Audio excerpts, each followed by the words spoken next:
What's going on, everybody? Welcome in to the Blazers Uprise post-game show here on a Saturday night. The Blazers win their second game in a row under Nate Bjorkgren, beating the Dallas Mavericks 126 to 122 in what was a very offensive-heavy game. The Blazers with multiple impressive performances on the offensive end. And you can vote for the player of the game in the chat poll. Shout out to BetUS for sponsoring the postgame show. A fun game in Portland. Greg Oden returns. We're going to talk a little bit about some of his comments because I thought he had his finger on the pulse of this team. And it was really interesting to hear him on the broadcast. And good to see him back in Portland. Good to see him doing well and living life well. And hopefully everybody out there watching this postgame show is also living life well. The Blazers look impressive tonight and really get it done on the offensive end. Have some moments of pushing the pace, and we're going to talk more about the coaching in this game. You know, it's tough not to when you have a head coach step in and the team have some good moments, right? But two wins in a row, that's always an achievement for the Blazers nowadays. So nice to see that happen. Eric, how's it going? Oh, good. Yeah, Blazers played an enjoyable game. Made it a little interesting at the end, but thought it was a well-played game by several players. So always fun to watch that instead of them getting blown out. Yeah, absolutely. Now, on one hand, we do have to note that it is against a very short-handed Dallas Mavericks team. And that's because Yusuf Nurkic made sure that they were short-handed last night when he got into a fight with Najee Marshall. PJ Washington and Najee Marshall suspended for this game. I was surprised PJ Washington was suspended for this game just for shoving back. He got 3 games. Yeah, very surprising to me that PJ Washington got a 3-game suspension. I don't really know what that's about, but I don't know, man. Maybe the NBA, you know, there's all this talk about their ratings being down. Maybe they should go the hockey route and just embrace it. I don't know. Probably not the best decision, but the Dallas Mavs shorthanded. Kyrie tries to put them on his back. He drops 46 points, 16 for 26 shooting. The Jeremy Grant guarding point guards experiment has never worked and continues not to work. But the Blazers survive that barrage and get a win. 5 players with at least 19 points for your Blazers. Shaedon Sharp, 23. Anthony Simons, 22. Deandre Ayton and Denny Avdija, 21 points apiece, and Avdija was finding Ayton on pick and rolls all night long. And then Scoot Henderson off the bench, an efficient night, 19 points, 6 assists, 5 steals, 4 rebounds. We had a long Scoot debate on the last stream. I think we'll also have a bit of a conversation about his shooting today because he started 0 for 4 from 3 and then made his final 2, which was a good sign. And hopefully he continues to shoot the 3-ball decently well. You got Shaedon Sharp continuing to play well offensively, and he had a pretty clean game, 4 assists, no turnovers to go with his 23 points. Maybe he's finally finding some sort of consistency, and he looks confident. And the 3-guard lineup with Simon Sharp and Scoot worked well today. Those are the topics that we're going to discuss in this postgame show. We're also going to do a mock draft. So we'll do Tankathon like we normally do, and then that order will determine the mock draft that we'll do. Me and Eric will alternate picks and draft through the first round. So it's going to be a jam-packed post-game show. I'm looking forward to it, and hopefully you guys are as well. Make sure to leave a like on the stream before we get started. The easiest way to support the channel. And also, we do answer all donations, and donations are greatly appreciated. Also want to touch at some point briefly on potentially Dorian Finney-Smith being traded to the Grizzlies and also the Kings firing Mike Brown, because it's kind of a fascinating situation that's developing with De'Aaron Fox now being criticized and questioned and all that kind of stuff. So we should definitely touch upon that at some point. Yeah, we will go around the NBA. We had lots of NBA action today, and we'll take a look at the standings. We do that every few streams, so I'll pull up the standings and all that. So it's going to be a jam-packed show. We're going to do our best to get it in under 2 hours, but we'll see if we can accomplish that feat. Where do you want to start off with this one, Eric? Because I feel like you can start in multiple different directions. We could lead into it with the Greg Oden thing. I do want to talk a little bit about him. Or we could lead into it with one of 5 Blazers that played really well tonight. And it was hard to figure out the player of the game poll, man, because we had to exclude Anthony Simons, even though Anthony Simons had a pretty good game himself. You know, it came down to Ayton or Simons for me. But looks like Denny Avdija winning player of the game, 54% of the vote right now. You can continue to vote in that chat poll. So where do you want to start with things, Eric? I think we should just all encompass everything, and that's just the balance of this team tonight was outstanding. And I think, we can maybe talk about the minutes of a few of them being a little too much, in my opinion. But overall, when you have 4 guys score over 20 and another with 19, Jeremy with 14, it's really hard to stop a lineup like that. Whereas, the Mavericks tonight, we pretty much had the game plan of let Kyrie get whatever he wants, but we're not going to let many of their other players beat us. And after what Gafford did to us last time, we did a much better job on him.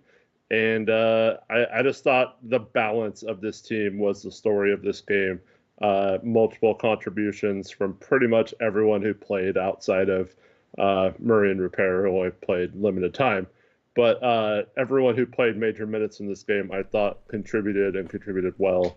And it's fun to see when they're all playing together. We don't have to talk about, well, this guy was good tonight, but this guy sucked and all that stuff like we've had to on most games this season. So my story of the game is that we have multiple good things to talk about and not much bad, Tori. Yeah, it's kind of interesting, man. Not used to that. And I also gotta say, a theme of this game for me was this was one of the best effort games of the entire season, in my opinion. And it's mainly because I think this was the best game in terms of effort from the starting power forward and center on this team. Those, of course, being Jeremy Grant and Deandre Ayton. I thought both those guys were locked in tonight in battling, hustling, blocking shots, playing with a level of energy that I feel like has been largely absent this season. And, I think there's a lot of games where you can't really criticize Jeremy Grant for maybe a lack of effort, and he is an obvious trade candidate, so you understand if maybe he isn't locked all the way into this rebuilding team, right? But tonight, both those guys were really good on the boards. Jeremy Grant, 8 rebounds. 8 rebounds. We were talking about that 50-minute stretch where he had 1 rebound in 50 minutes. Today he woke up on the glass, got a couple contested rebounds. You love to see that from Jeremy Grant. Also, 2 blocked shots. One where he hustled back in transition and got a LeBron-esque chase down block. And then Deandre Ayton blocked 3 shots tonight. He doesn't really block shots like that. He's no Donovan Clingan. And Ayton, I thought, was hustling after it. He had 16 rebounds. And I just thought those 2 guys, man, the effort they gave was good. And this is the first game where I can say both those guys' effort was a good thing. So love to see that. It's always easier to play harder when shots are falling. But Grant wasn't taking many shots. 42 minutes. He only took 9 shots in this one, but I thought those 2 guys had 5 last game too. Yeah, he's kind of been ramping it back, which is probably a good thing. He continues to make some threes lately, 3 for 4, but 1 for 5 inside the arc. He just can't make anything inside the arc this year. That's been the story of his season. But the effort from those 2 guys, I think, was really good, and that's what you want from your highly paid veterans. Yeah, absolutely. No complaints there. Do you think that's anything to read into that, or do you think that's just happens to be this game? See, that's the tough conversation, because if you want to make it out that Chauncey sucks and Bjorkgren is a better coach, then it's easy to just take those 2 guys playing hard today and saying, see, that's due to Bjorkgren, right? Yeah. But there's nothing like that can prove that. And that's something that you could argue for or against just based on how you feel about the coaching of this team. But I don't want to go in the route of, yeah, that's because of Bjorkgren, because we have no way of knowing that and no way of substantiating that. And it could be those guys were inspired by Greg Oden sitting courtside. I mean, I don't know. I don't know what got into them tonight, but Bjorkgren is definitely harder on players, and maybe that's what this team needs. And for a short 2-game sample, that might work well for this team, having a guy that's tough on him. But in his previous stop, he completely lost his locker room because that wore thin. So it could be something that in a small dose is good for this team, but if he was a full-time head coach, would ultimately wear thin. He'd lose his locker room like he had in the past. So that's kind of the tricky thing about that whole conversation. What do you think? Yeah, I guess like you said, it kind of depends on your agenda. But I don't know. There's stuff. We talked about this last stream where who knows if there's some sort of directive being handed down to Chauncey that Nate doesn't necessarily have to follow, or doesn't care if he follows because he's going to coach the way he wants to coach or whatever. And I don't, like I said, I like that some of the players played high 30 minutes or into the 40s for 2 of them. But I do think, I mean, his rotations, maybe it's just, it's 2 games, like you said, so it's hard to judge. But, I mean, Chauncey's rotations have been very stubborn and rigid lately, and it was refreshing. He didn't sub Anthony out a few minutes into the first quarter. He didn't sub Sharp out a few minutes into the first or third quarter, and he let the 3 guards play with each other a little bit, and I felt like they rewarded him by playing well. And I know he didn't have Tamani tonight, but Denny comes in and starts and plays well. Chauncey had been, even when guys missed games, he had been keeping Avdija on the bench just to keep like some assembly of consistency there with the rotations. But I don't know if that's the best thing. I kind of like it being determined by game flow, and I think players like that as well. So I kind of like that. It's been different, but it's still 2 games, and he's not the regular coach. So I don't know how much to read into it, Tori. You're muted. You're right. It's tricky. It's a tricky conversation. I would love to see this team under a coach other than Chauncey Billups for a large enough sample to see a difference. I think Bjorkgren is somebody that does a better job coaching in the flow of a game. Chauncey's always felt kind of robotic, and like his feel for in-game situations is lacking. And Bjorkgren even had a comment when he was asked in an interview before this game about rolling with Scoot last game, and he basically alluded to just like going with the flow of the game.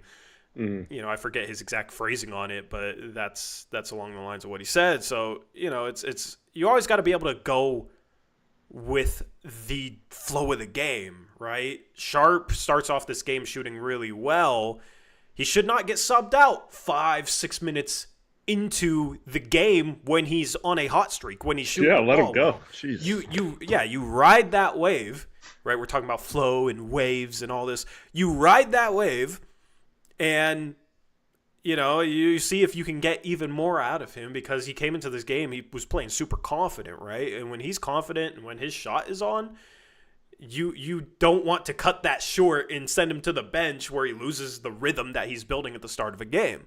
So I like that Sharp stayed in the game a little bit longer given his start. And that's the type of thing that going into the game, you should have a couple different things in mind. Like, okay, what if this guy starts really well? I'm going to keep him in the game, right? It's not even something where it has to be randomly during the course of the game. You can pre-plan some situational things like, all right, between Ant and Sharp, whichever one starts the best, I'm going to keep in, I'm going to sub the other one out, right? And then you can kind of mix and match your pre-planned rotations just based on who's playing well. So you can have a couple different ways that you like to sub depending on who's shooting well, who's playing well, right? But also at the end of the day, guys playing better, especially near the end of a game, you ride with the hot hands to close a game, especially when you have young talent on this team that is hopefully starting to blossom.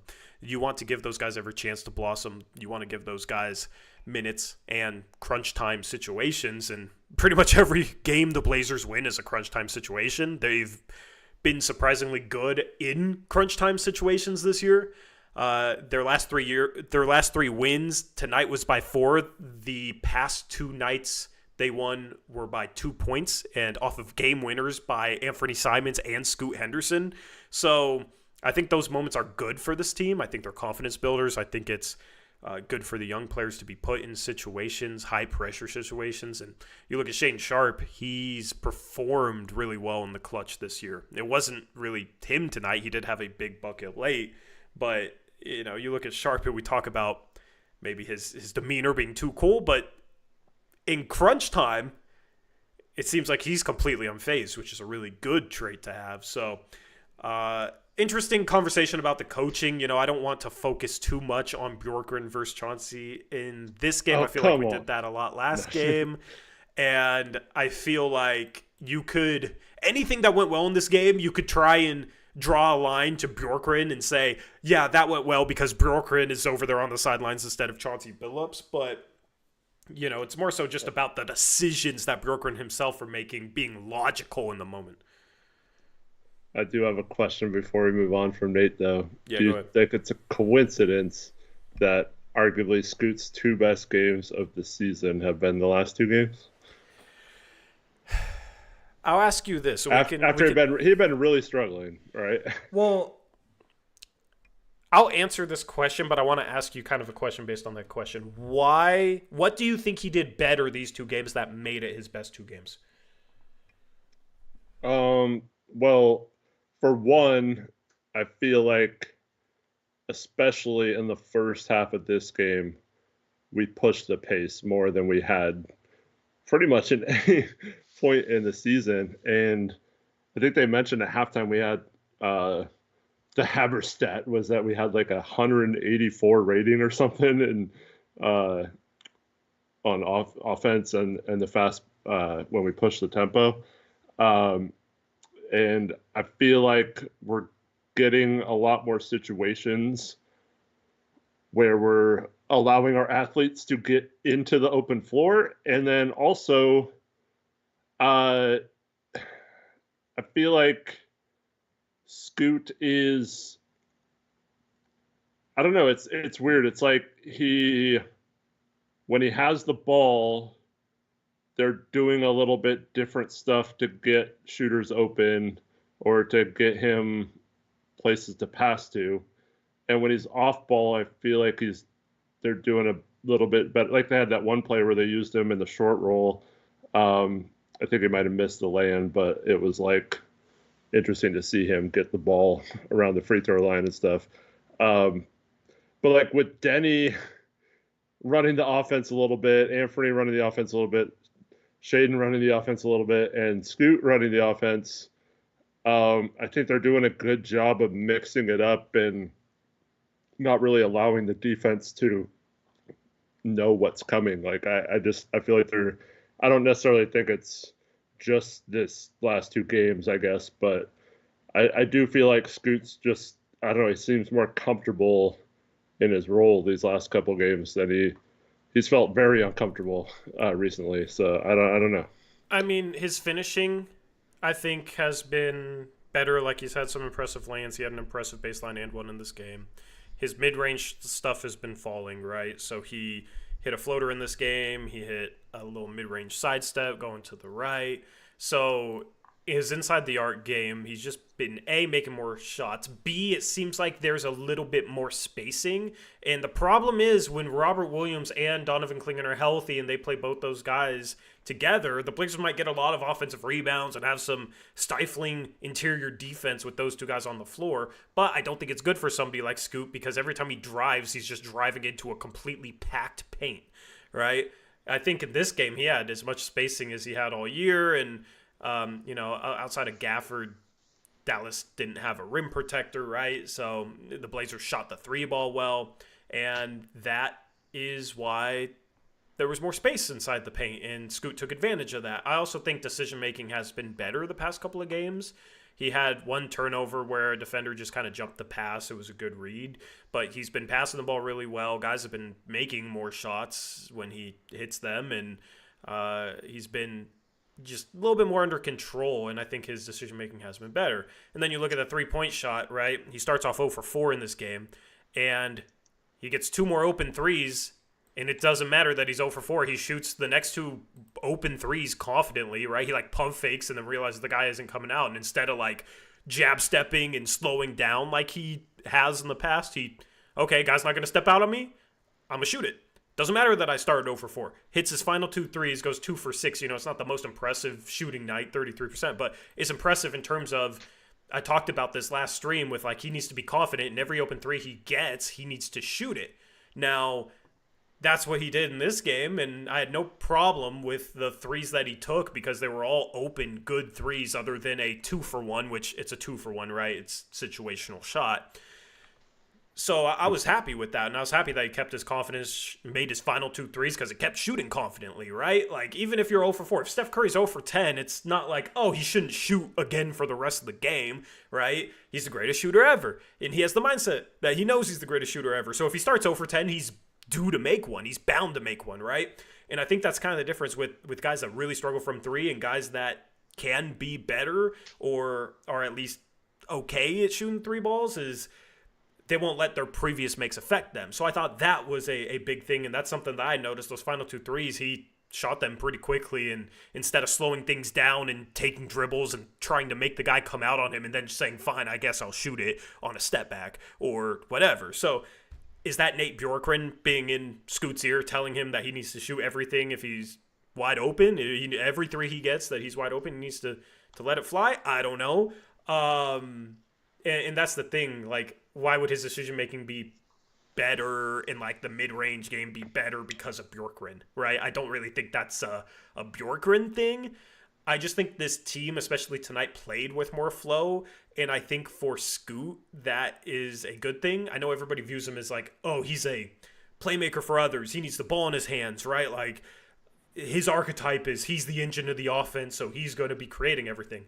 But I do think he seems to play a little bit better when the offense is flowing because he's not a one-on-one player. And frankly, not many guys on this team are one-on-one players. So when they're able to get out in transition, or when he's able to, catch the ball in the corner and rip baseline, or get a catch and shoot 3 here and there, or, catch the ball on the wing where he doesn't have the whole defense facing him and he can quickly make a decision or set up a pick and roll, like, it seems like he plays a little bit better. So you could attribute that to Bjorkgren maybe, but I just think it's tough at the end of the day to sit here and say what Scoot Henderson has done well the past 2 games is because of Nate Bjorkgren. So I would lean towards, no, Scoot just played better basketball. He made more shots, mid-range and 3. He's 3 for 6 from 3 last game and 2 for 6 tonight. So that's 5 for 12, right? He has been shooting a decent 3 ball the past 4 games now. So I think it's more so just Scoot playing better. What do you think? Well, one of his threes was in the first half. He hesitated to shoot at first. It was the assist of the game in the first half, where he got a pass. I think it was from Sharp, and he hesitated to shoot and then shot it and made it. But so I don't know if that's indicative. And he also had one in the second half where he hesitated and shot it. I think that's one he missed. Both the ones he made, he hesitated, like he pump faked. But yeah, to me, it's the difference. You see him like pump fake and the defender doesn't come all the way out, and then he'll like jab step, or he'll like back the ball out and then like start dribbling and like try and hesitate and just try and get that guy to bite and almost just like looks like he doesn't want to shoot. Compared to these couple times, he hesitates for half a second and then he's like, oh, I'm open. Okay, I'll shoot it. Yeah. My favorite play from Scoot tonight was one where he was dribbling up and then the defender was like second way off him, and he kind of tried to drive at him anyway, and he didn't settle for the 3-point shot, and it wasn't there. He didn't get any sort of movement past him or anything, so he passed. I forgot who he passed to, and then he got it right back, and the defender closed out a little too hard on him, didn't sag off him, and he went right by him baseline and got an and one. So I like that I don't know, just the flow of it, like you mentioned, the flow. We had 3 people with at least 6 assists, Sharp with 4, Grant with 3. It felt nice just having it's seemingly unselfish basketball tonight, and it made it really hard to stop. And I think a guy like Scoot, not only can he contribute with that, obviously, is probably our best passer on the team, but he also, I think, benefits in the offense where it's always moving and stuff, and then he doesn't have to just stand around and wait for the ball. He even mentioned that after last game, right? Something about having the ball instead of standing around in the corner. But like you can go to the corner, but if the ball's moving and you touch it a bunch of times and everyone's touching the ball, I feel like it gets everyone going, and this offense tonight was fun, man. Like 28 assists, and there were multiple times where I thought like, oh wow, this player's doing a great job running the offense, and then it was a different person the next 3 plays, and they were doing a good job, and I really like to see that, and so I don't know if it's necessarily something they were emphasizing with Scoot in particular. It just felt like the whole team made an effort to make sure everyone was involved, and it's fun basketball, and I think Scoot would benefit from playing that way a lot more often, whether that's pushing the pace and doing it that way or just running more sets where more people touch the ball and it's not just dribble handoff or pick and roll oriented. Yeah, I will say this final point I want to make about Scoot. I feel like when we think about players being able to play off the ball or not, or we base that too much off of only can they catch and shoot threes, right? Because I think for Scoot, some of his best drives comes when the ball gets swung to him and he can immediately attack. Like sometimes he'll run into the catch and get going downhill. I think he has some really good drives off of those situations. I also think his easiest pick and rolls come off of the ball getting swung to him and a screen being set quickly, right? Because the defense isn't set up to guard the pick and roll if it's swung to somebody and then the screen is set quickly, right? Now you have to be careful not to go too early, set a moving screen, etc. But those are 2 actions where Scoot's off the ball and the ball's getting swung to him. It's not him pound the ball at the top of the court and then trying to drive one-on-one, or him pound the ball at the top of the court in a screen that the defense can see coming from a mile away is set at the top of the arc and the defense is set up to guard it. So that's where I hope that Scoot can become a solid 3-point shooter, that you have to respect it, because then I think he's somebody that, yeah, he can facilitate your whole offense. He can, he's he's the point guard, right? And he's more of a prototypical pass-heavy point guard that can score, make things happen. He's dynamic. But also he can play in the flow of things. That's the hope for Scoot Henderson. He can play in the flow of things. He can play off the ball, because if the ball gets swung to him, he's immediately attacking downhill. Or he'll hit that catch and shoot 3. And I think he's capable of doing both if he develops properly, because we've seen some good moments where he makes good plays when the ball's swung to him. Yeah. Yeah, for me, I still think you have to, because this is where we're getting the conversation of percentages not being equal in terms of 3-point shooting. When you have a wide open catch and shoot 3-point percentage in the low 30s, I think that is a bit of an issue off ball. You have to try to find a way to make that not a factor. Whereas someone like Anthony this year shooting in the low 30s from 3, but like, his are mostly off the dribble or whatever. So I do think a little bit has to do with how good of a catch and shoot 3-point shooter you are. I don't think you can strictly base that on how well you can attack that closeout. But overall, more movement, more flow. Everyone touching the ball, so it's not like oh, this is our main ball handler. It's like, oh no, we have three ball handlers in the game. Like, why does it Yeah. have to be one person over the other? And I think if you're a good coach, you can utilize uh, a talent pool that has that many passers that can do things. And so I would, I just, I don't think we necessarily have to like pigeonhole it into whether he's good off ball or not. But like, I definitely think if he's given the opportunity to attack those closeouts, it's better. And it looked fine tonight. Yeah, no, for sure, for sure. I mean, the question becomes, if he's a 33% three-point shooter, would you rather have a 33% three-point shooter that's really good at making things happen when the ball is swung to him when he starts off ball versus somebody that's like a 37% three-point shooter that isn't as good, right? And that's the thing with off-ball plays. It's not just the shooting, right? Spacing, catch and shoot, three ball, obviously a big part of being effective off the ball, because by being a good catch and shoot three-point shooter, you create more space for your teammates to attack, to make things happen, etc. But when you can make things happen yourself, receiving the ball on a swing pass, just in the flow of the offense, right, whatever it may be, coming off of curls, coming off of pin downs. Unfortunately, we never see Scoot in those situations. Most of the time, the defender would probably go under and force him out to three anyway. But it is a promising thing about his off-ball play, and then that's where it's just, man, if he could become a 35-36% three-point shooter, I see no issues with him being able to play in the flow, being able to play off guys, especially for somebody that has the point guard traits that he does. So that's the hope, that's the optimism with Scoot. Just good to see him playing well, though, man, because he's been inconsistent, but it's nice to see him chain together 2 games in a row.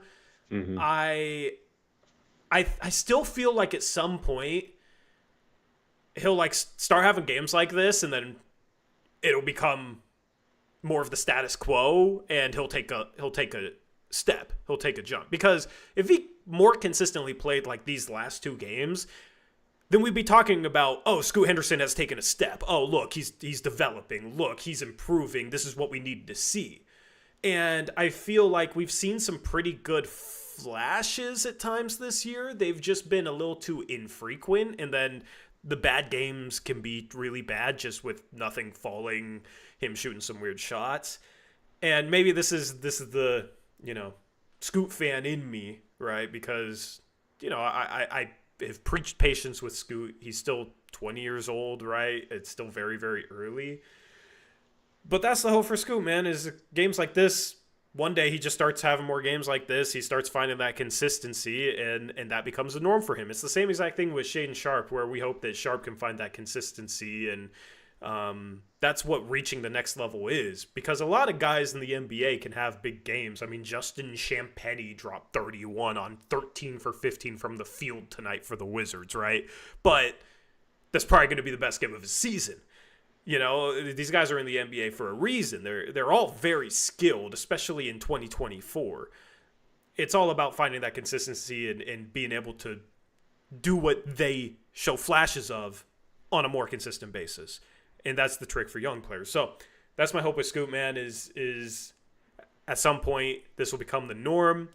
And right now you got a couple of guys that are playing well, young guys that are playing well, with Denny continuing to crush it. He's consistently been good, more so than any other Blazer this year, at least since Denny started figuring things out 9-10 games into the season.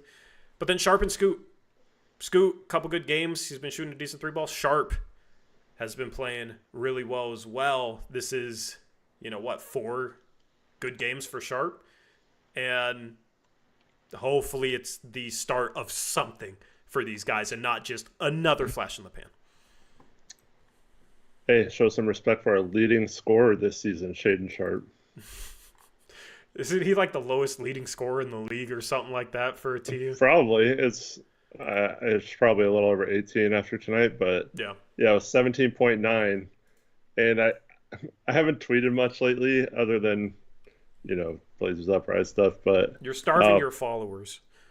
Yeah, well, I'm going for quality over quantity. And I had a tweet the other day about how if you would have told me, we're heading into the new year here, that Shaedon Sharp would be our leading scorer, and it would be about 18 points per game, Tori. Like, there's no way I would think that Anthony and Jeremy are still on the roster. They both averaged over 20 last year, and I so like I don't know, their regression needs to be studied somehow, but it's pretty crazy that at 18 points per game while having multiple 20-point per game scorers and Deandre Ayton averaged what 16 or something last year. Yeah.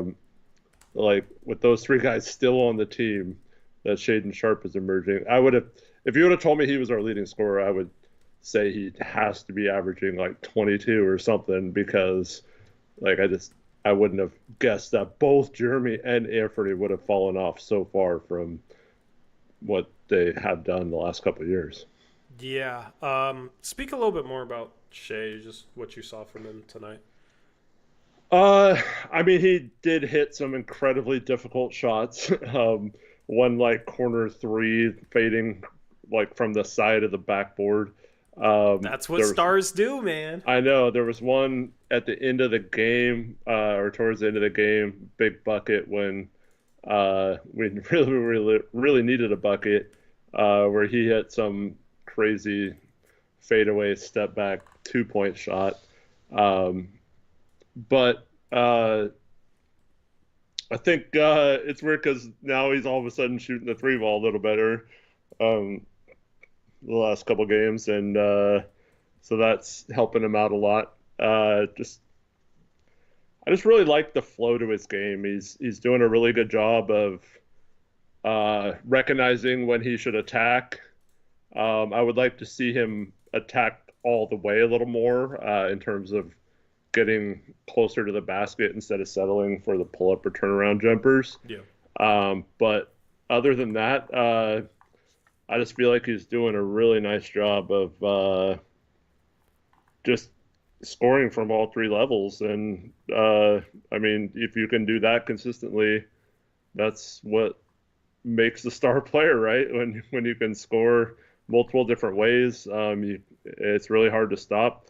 And I still feel like we're not doing much to, like, get him a good shot. Like, it's just mainly him hitting 3-point shots or creating his own shot up the dribble. And so this might seem weird, but that's actually encouraging to me that we're still not, like, focused or spotlighting him in our offense. And he's still finding ways to be successful. And that's something that in the past we've been very critical of him just kind of disappearing at times or fading away. And he still does that a little bit. But if he just cuts that out, man, this guy, I think it could be averaging like 24, 25 points per game eventually. But, man, just really nice to see him playing another good game, stringing these good games together. And it's going to test one of your theories, Tori. What's that? On Monday, you've hypothesized that Sharp playing major minutes might get tired, and it might lead to him not having a good game coming off that or something. I forgot exactly how you worded it, but when he plays major minutes. Yeah, I would summarize it as like compounding fatigue, like fatigue Right. over multiple games where he's playing heavy minutes and carrying more of an offensive load than he normally does. And he seems to struggle after stretches of games like that. We just saw a stretch of games like that these past 4 games. So, and how many minutes did he play tonight? 38. Yeah, 38 minutes tonight. So now we're getting into the territory where he's started to struggle, where his production has fallen off. And that's why I think these next couple of games are super interesting for him, because it does test that theory, that hypothesis, right? And listen, like, if he plays well the next 3-4 games, I think that's him taking a step, right? It doesn't necessarily mean that hypothesis wasn't true in the past. It just means that he's improved. So that's why like these next 3-4 games, they're only 3 or 4 games, so it's not like a huge thing. I just think it would be a really good sign if he continued this stretch of play for 3-4 more games, because that's something that he hasn't done before. Right. We still have a week and a half until our next back-to-back, January 8th and January 9th against New Orleans and the same Dallas team. So we're playing. Oh, we have 2 days off actually, both New Year's Eve and New Year's. So if he has a good game next game, he doesn't have.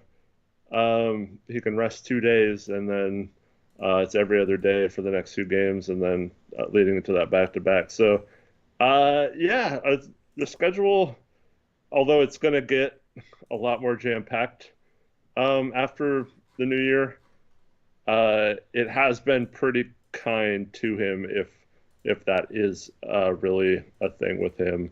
But yeah, Monday. Weird? Is it weird that I don't want the schedule to be kind to him? Is it weird that I want him to be tested? No, it's not weird. I would say the same thing. Obviously, health is number one. Yes, for sure. In importance, but I would say the same thing about Klingon. Like, I don't want him to be held back or limited. I want him to get, like, I want to see him out there playing in his 24th minute, dead tired out there, and see how he handles it. I think it'll be beneficial to him in the long run, even if it doesn't look as good short term. Yeah. So I completely agree. I kind of want him to be challenged. And this team overall, it's one of the youngest teams in the league. Outside of Jeremy, there's not many rotation players that you can say can, or you would hope couldn't handle that kind of pressure of playing a lot in a short amount of time. So I agree. I kind of want them to be force-fed some of these games and minutes, but I also don't want it to look like tonight. I think getting them in the low 30s is plenty. I don't think they have to play like 38 to 40 minutes a game either. So as long as they're not running them into the ground in those games, I agree that I'd kind of like to see them sink or swim and see if that helps them kind of develop some sort of stamina and endurance when it comes to the NBA and how long of a season it is. Yeah, you don't want them run into the ground. That's something that we've criticized them for before, but you do want him playing like 33 to 35 minutes right now and carrying an offensive load and seeing how long he can sustain it for. I do think there's a nuanced difference to those two things, and some people might get one confused for the other. I get it. But final point I want to make on him is, the mid-range stuff. I feel like if he's going to become a true star, he either has to become a lethal mid-range shooter, and I think he has potential to be, or he has to find a way to get a step on his defender in ISO situations a little bit easier so that he can get all the way to the rim. Yeah. I think one of those two things is like a big hurdle that he's going to have to jump in order to consistently score at the level that would make him a star. But the thing is any 21-year-old that's not yet a star but has that potential is going to have things that they have to improve at, things that they're going to have to overcome to get there, right? That's just the way it is.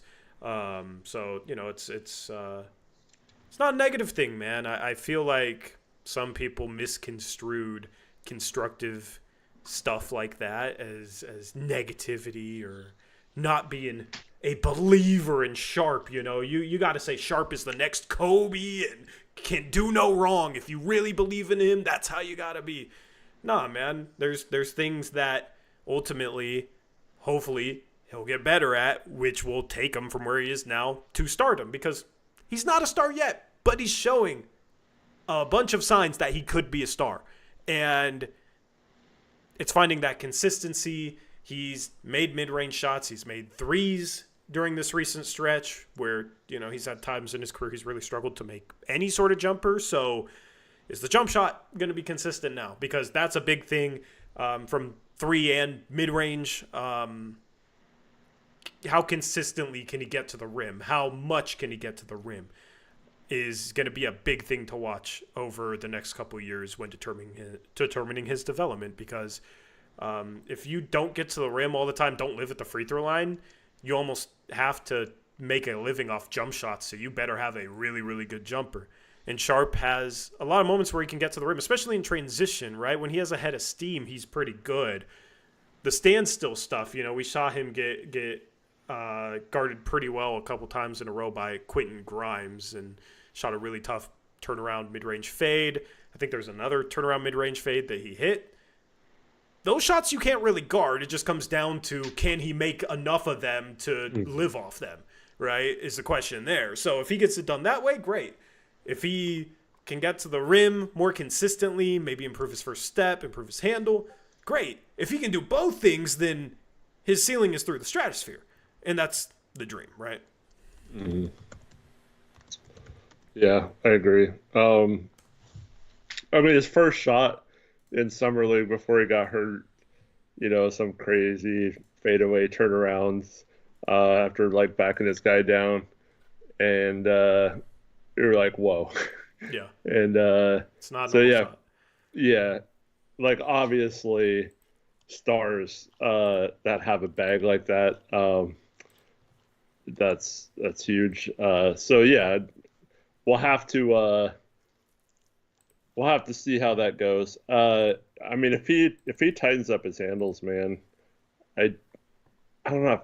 I felt like lately he is kind of being a little shiftier. I don't know if shiftier is the right word, but he does seem to attack mismatches better over this last few games.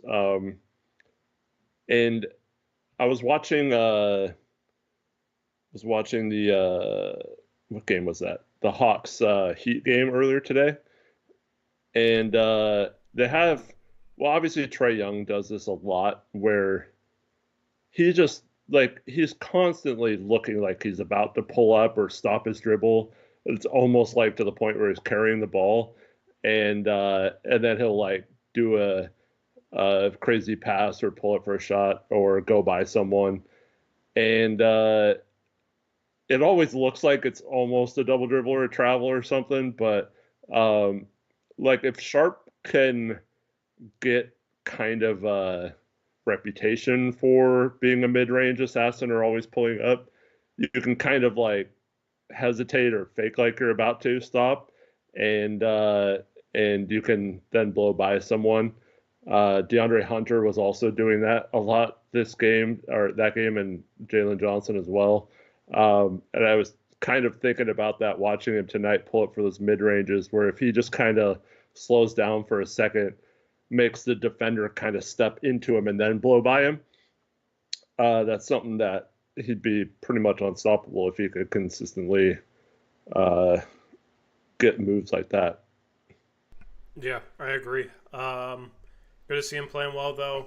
Hopefully he has a good game against Philadelphia. That, I think, if he has another good game against Philadelphia, that's going to lead the next post-game show.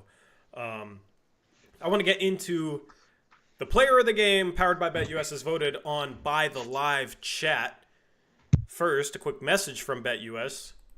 Shout out to them for sponsoring the post-game show. You can use that promo code on the screen, YouTube150, for 150% sign-up bonus on your first deposit, 125% sign-up bonuses on your next two deposits up to $2,000.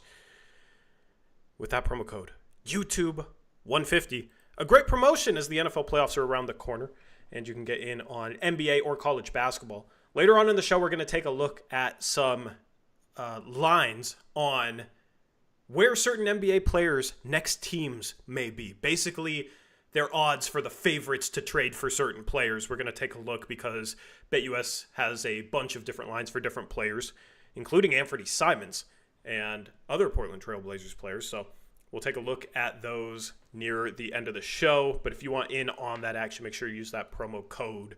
In the player of the game, powered by BetUS, is Deni Avdija, who didn't really do much from three in this game, but still was extremely, extremely effective for the Blazers.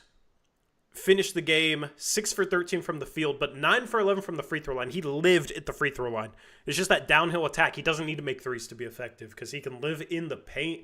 Some really impressive finishes, Eric. Some deceleration stuff, using his body really well. There was a couple different times where he's just basically scoring off of post moves in a way against Daniel Gafford, where it wasn't like your natural throw it down to the block and he'll post up. It was he drives, slows down, decelerates, gets the center on him, uses his body, and just like scoops a shot around him.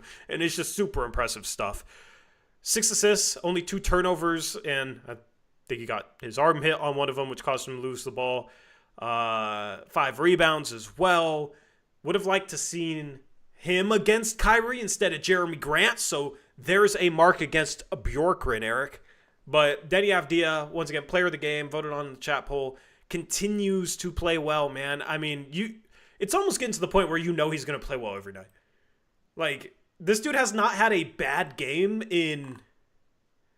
Well, I guess he had a bad game at San Antonio on the 21st where he's 2 for 12.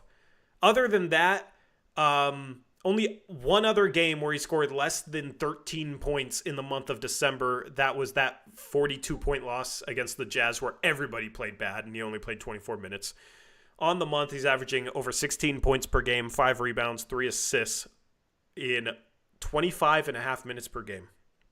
Super impressive, man. Got the start tonight with Tamani Kamara being out. It was nice to see him start the game. And the more he plays, the more good things seem to happen for this team. He helps speed up the pace. I think him starting helped speed up the pace throughout this game because I think him and Scoot Henderson are the 2 most fast-paced ball handlers on this team, and they've been coming off the bench together. But when you got Avdija in the starting lineup to speed up that starting lineup as that extra ball handler that can rebound, grab, and go, and then Scoot Henderson off the bench that can push the pace as well, it's a really nice complement for both units to have somebody that can push the pace for them in each of them. Denny Avdija, player of the game. Eric, what were your thoughts? Yeah, Denny was awesome tonight. And the thing that's just stood out to me is the free throws, man. 11 again tonight. I think he had 10 or 11 last game too, right? Something like that. Yeah, I'll go back to his game log and let you know. I mean, anyone who can consistently get to the free throw line 10 times a game, you're a great player. And the last 3 games, 8 free throws, 10 free throws, 11 free throws. Yeah, that's crazy, man. And he's not. I mean, he is a bit of a foul baiter. Like he is. Actually, I wouldn't say a foul baiter. I'd say like he does look for contact and tries to draw fouls. Whether that's baiting or not is a different story. But like, he almost wants to have contact and yeah, it's like he's a football player out there, but like not in a bad way. Like you could say that in a bad way about someone like Scoot last year for a lot of the season. But like Denny, he does such a good job of using his body to create contact. And a couple times there was a play, especially last game, where he just shoved someone out of the way. It probably should have been an offensive foul, but so he does take it a little too far sometimes. But man, what a luxury to have a dude like that who can handle the offense, can pass a little bit, can now shoot again, and then draw fouls and get to the line. So he's super efficient and isn't trying to he's never trying to do too much either. It's like he's playing like everyone thought Mario Hezonja would be in the NBA. And like he's like a good version of Mario Hezonja because like Hezonja plays exactly the same way. Yeah. He just can't make a shot or do anything. Yeah. So, but yeah, so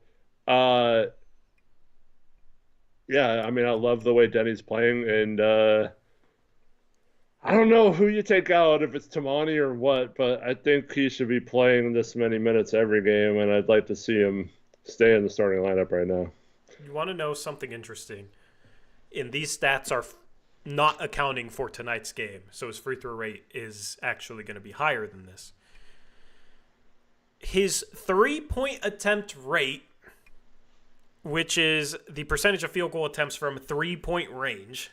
Okay, his 3-point attempt rate is up from 29% last year to 42% this year.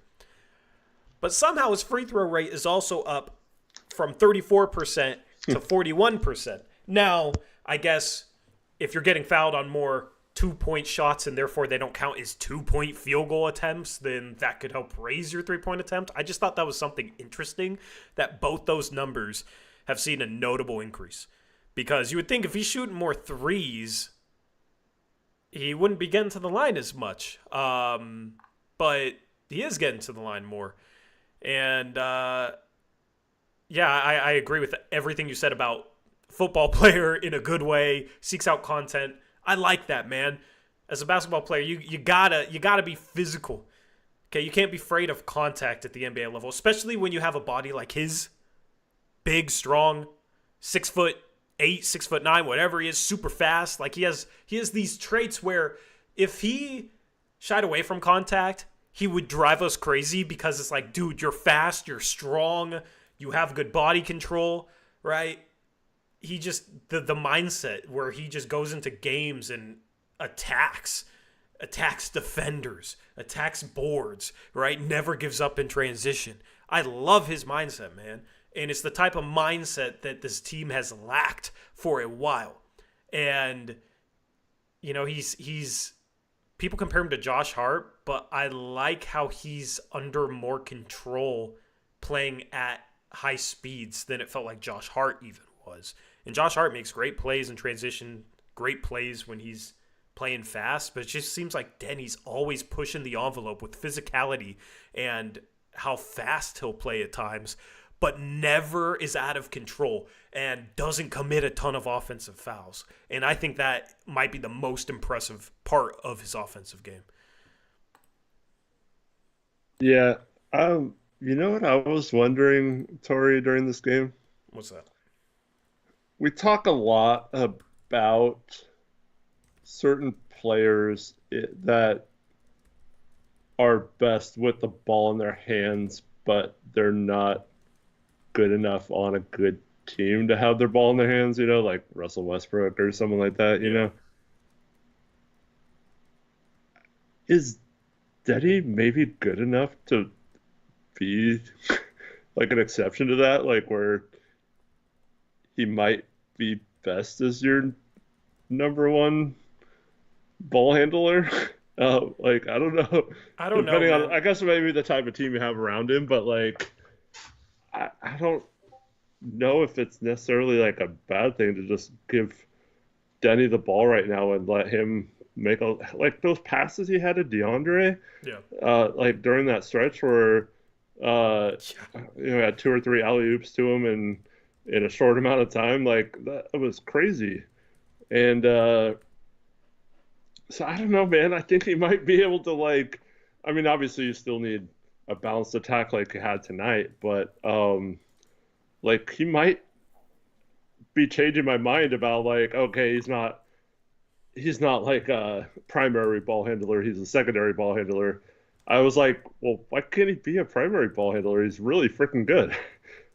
Yeah, that's the intriguing part about Denny, where I feel like his upside might be a little bit understated just because of the traits that I already talked about, and the 3-level scoring ability, right? The craftiness. Like he has so many traits that you would look for in a star forward.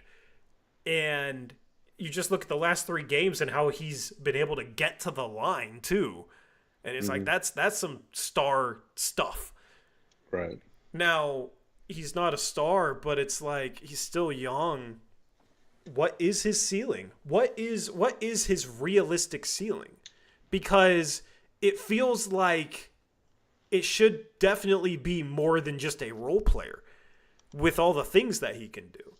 And, it's not best player on a championship team, but it's somebody that I think on a good team you can go for stretches, especially if you like start him, sub him out early, sub him back in with the bench, where he can be like your lead guy when your superstar isn't on the floor. He can be your lead guy with a bench, right? I I don't know. Like, I feel like that's something that I wanted to see this year. That's why I wanted Jeremy Grant gone before the season after they traded for Avdija, especially, was because I want to see him with as much usage as possible just to see if he can be that type of guy. And I think that's something that the Blazers, hopefully after the trade deadline, will find out and gain clarity on, right? That's the word of the season for Joe Cronin, clarity. Okay, can Deni Avdija be a 20-point per game, 5-assist guy?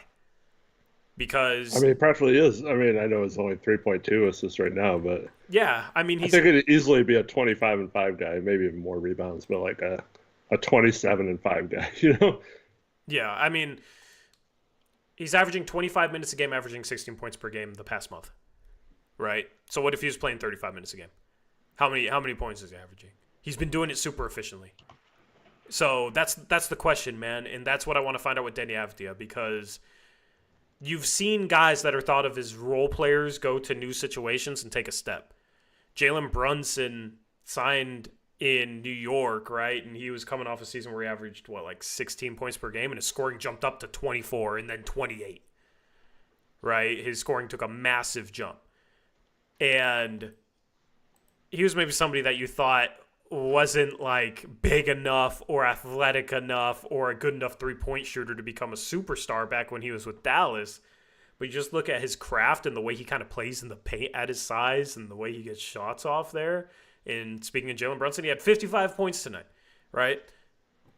Could that be Deni? Like, could we be sleeping on Deni if we don't think his ceiling is that of a borderline all-star? Because he has a lot of the traits, and that's what excites me about him. At bare minimum, you got yourself a phenomenal role player right now with room for more on a great contract. So I think the Blazers should do everything they can as an organization to see if he can take some sort of step and just figure out what his ceiling is, man, because he's an exciting, a fun player, and I love that contract. One of the biggest bargains in the league. It's insane.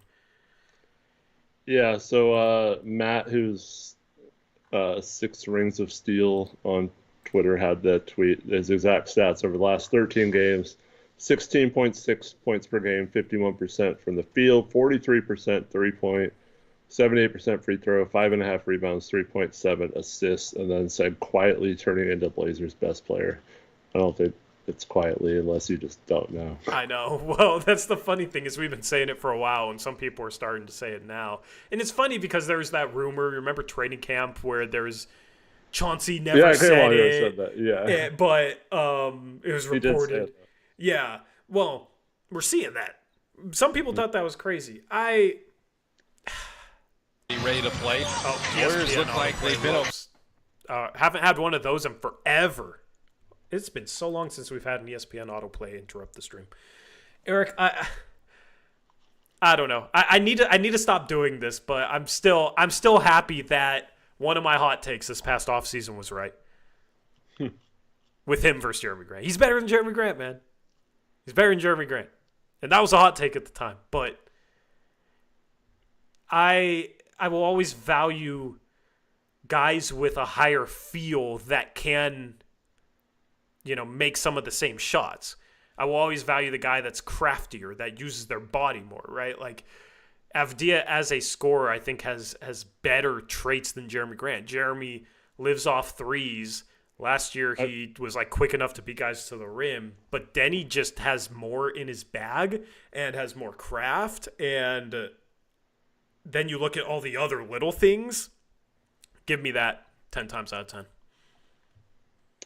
Yeah, I'm pretty sure that poll mostly agreed with you. Yeah, in the offseason? Yeah. No, I thought it was mostly Grant. I thought most people disagreed with me.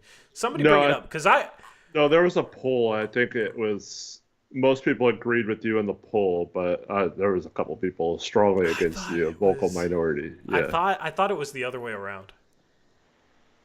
And Barking Box says I thought it was near 50-50. But yeah, we need Trevin. Trevin knows these things. That's why we keep him around. Trevin doesn't forget anything. I keep him around because I like him, but whatever. He annoyed me today, so it's a little bit of shade today. What did Trevin do to you? Oh, the whole "you sold your Sharp stock" stuff. That wasn't today. That. No, that was today. That was today. He's been doing that a lot. Yeah. So, we keep him around for his memory. That's what he gets from me. Arametzer says that was him, not Trevin. No, Trevin joined you. Yeah, Trevin did a little. Yeah. Don't try and take the fall for him. We keep Arrow around because he makes a really good picks against the spread sheet and helps us run the mock off season. Again, I like Arrow. It's not just because he does stuff for us. I like Arrow. I like Trevin and Arrow. I'd like Trevin more if he would actually talk to us, but I like all our mods for the most part. But shout Moshman 15. What currency is that, Eric? We have a currency check. First one in a while. Shout out to Moshman for the currency check. What? I have no idea. All right. It's 15 of something. All right. Just making me do my homework here. Yeah, how long will it take Eric to figure out? It's Israeli currency. Got you. Shout Moshman. Says, thanks for making my mornings entertaining. See, Arrow, that's why we keep him around, to beat you on the currency check. Shout out to Moshman. Says, thanks for I wanted to see if I could do it without looking at chat. But... Yeah, well, too little, too late. Yeah. The message says, thanks for making my mornings entertaining. Denny is legit. Go Blazers. Shout out from Hollyland. Happy holidays. Or Holy Land. Happy holidays. Thanks, Moshman. Appreciate you. Glad to make your mornings entertaining. It's always interesting when we have people from across the world. Like, this is a part of their morning routine. We're streaming at 11 p.m. at night. Which is cool, man. I always like hearing people talk about, like, yeah, I work night shifts. I put on the show while I work. That stuff is just super cool to me, right? So what's your routine? If you're watching this back after the show, let me know when you usually listen to the show. And if you're in the live chat, let me know as well. Do you put us on the TV? Do you put us on your smartphone? Do you put us on, do you drive for a living? What do you do for a living? Do you listen to us at work? That sort of stuff is always cool to hear about. So let me know. My guy Todd, I think he works like on a farm or something and listens to us the next day while he's out working. So that's cool. Yeah. Yeah. Of course, we always get the trolls. I watch you from the bathroom. All right, man. Well, maybe Super's just always on the toilet. Maybe he is. Maybe you should have a doctor check him out. Denny Avdija, player of the game. And then, who have we not talked about today? Simon's and Deandre Ayton, yes. Yeah, you want to speak about your guy, Deandre Ayton? Really good game from Ayton, I thought. Like you mentioned at the top of the show, felt like his effort was a little better tonight. Why was that? Did Greg Oden inspire him? I don't know. But, I mean, he still shot some mid-range, had that really bad three-point attempt. But, like, even though it's stupid, like, I appreciated that he at least tried to not just catch and shoot a shot. Like, he had a couple times where he caught the ball about 5 feet away from the hoop and pump faked and then spun and did a little hook shot instead. And, it's like, it might be silly, but I don't know. I felt like he was at least trying to take an extra dribble and slow down a little bit. Get closer to the rim instead of settling. Yeah. I don't think it's stupid at all. His spin didn't really get him closer to the rim, is why it's silly. But like, I thought it did, and it gave him an angle for a bank shot where it was more than just mid-range. Oh, that one maybe, but a couple of them where he didn't bank it in, not. But there was one play too where he pump faked and dribbled and got by his defender. I think he might have missed the shot or something, but like it was good to see him attack. And so I don't know. I thought he was fine tonight. Obviously, 21 to 16 is a good stat line. Legion Hoops posted about Ayton after this game. And it was interesting seeing the comments from Lakers and Bulls fans wanting that guy on their team. Like, please, yes. Yes, you do Bidding want war. him. Bidding war, please. Yeah. They're falling in. God, this is going to be 8-8 on a night where he did nothing wrong, but they're falling into the trap, you know? They're falling into the trap. I wish this was 8 every night, you know? His effort, energy. This is the best effort I think I saw all game. He blocked a shot and then, like, crashed into the baseline stands trying to save it from going out of bounds. Which is like, Denny does that, we don't blink twice. Ayton does that, and it's like, oh my goodness, yes, more, please.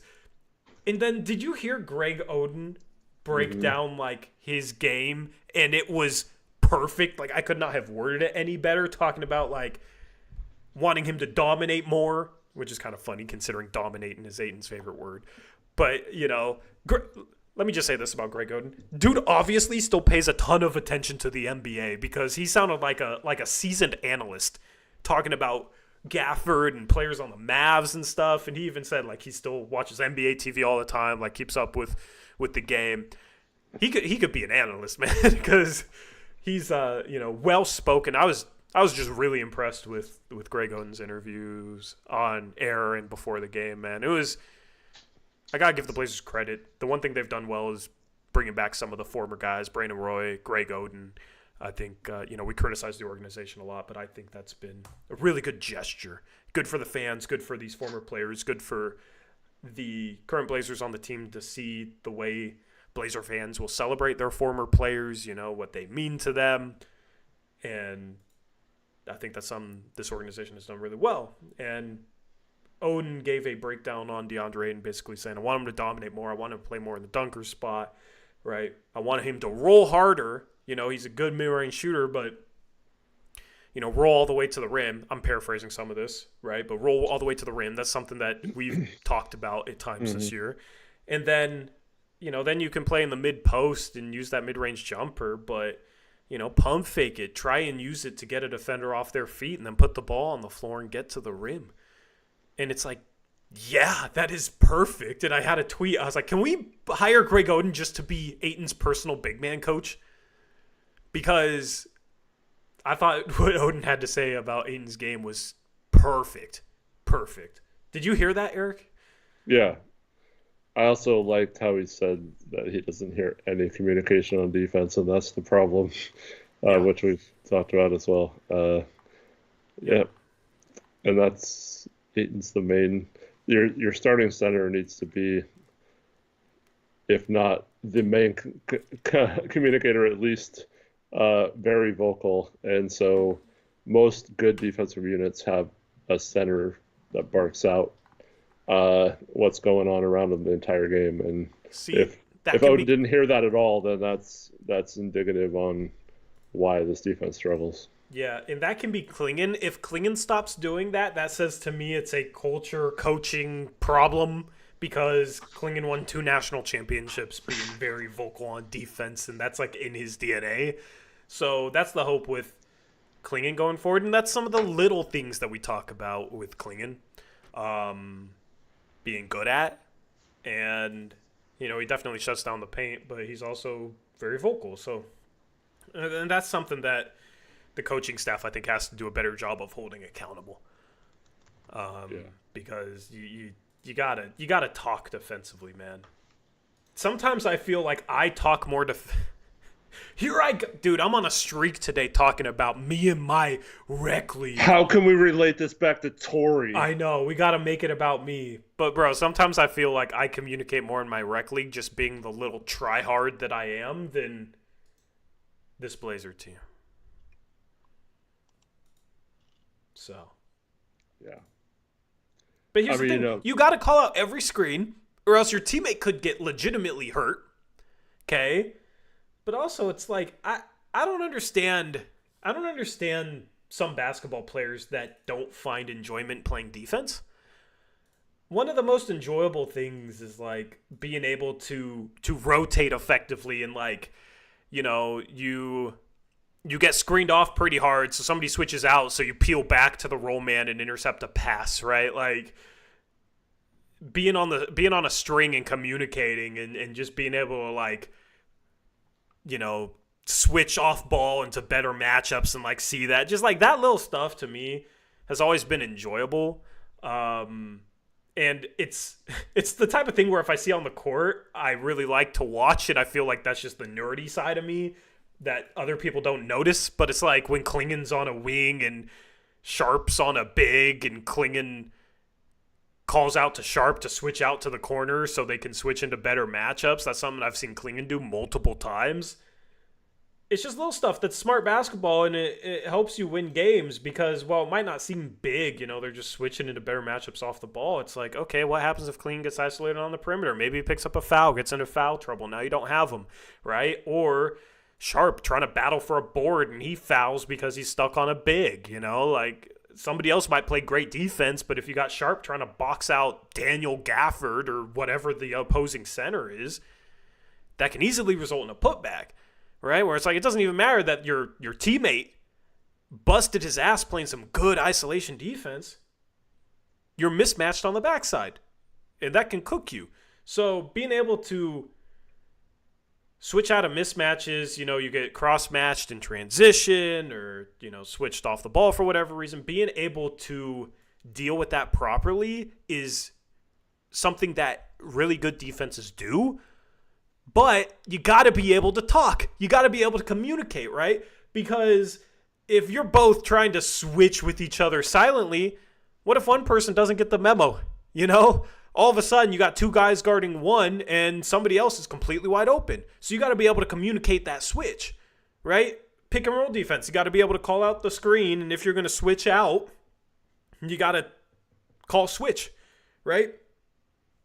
If you mix up pick and roll coverages, you can have bigs that can actually call how they want to cover it when the screen is set. That's something that maybe is too tough in the NBA because things happen so fast, but you know, it's possible, right? So there's many reasons to communicate defensively. It's one of the easiest things to do to be a good defense, and it's what good defensive teams do. And that's part of the identity and culture that we talk about the Blazers needing to build, and they want to act at times like they're some good defensive team, but you got to be able to do the little things. You got to be able to do the non-glamorous things. Everybody loves a blocked shot. Everybody loves a steal going the other way for a big dunk, right? But what about the little things, possession in, possession out, that 90% of fans may not notice, right? And anybody that's more than 4 rows away from the court, they're not going to hear you communicate, but it's how you win basketball games.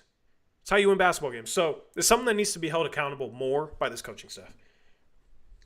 Yeah, absolutely. And unfortunately, Farrell Roly-Poly says they're coming back to Portland, and Chauncey Billups was on their flight back to Portland. So the Nate Bjorkgren era in Portland, for now at least, is over.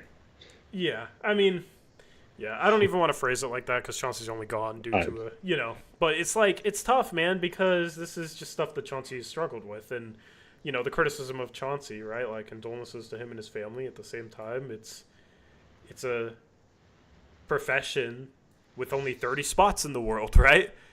You should be one of the best 30 NBA coaches in the world.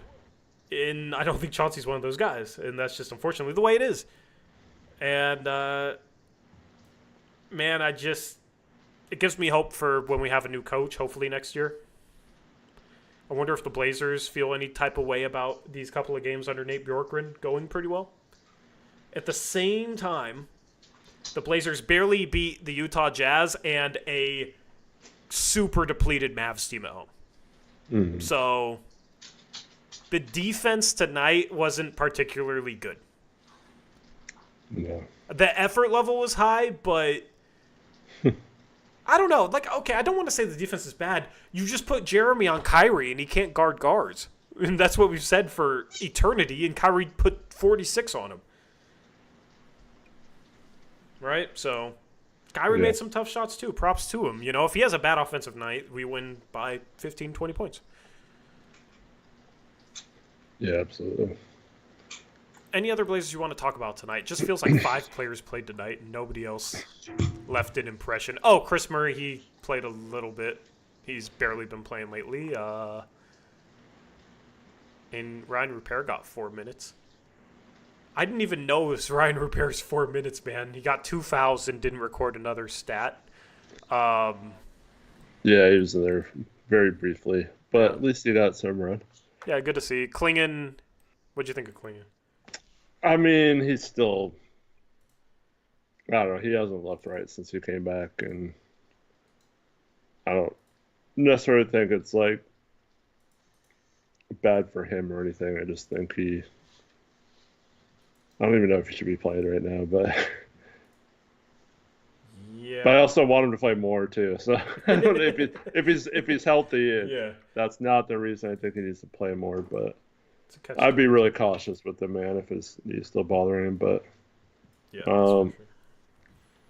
Yeah, I mean, him and Ayton both have trouble catching the ball a lot of times.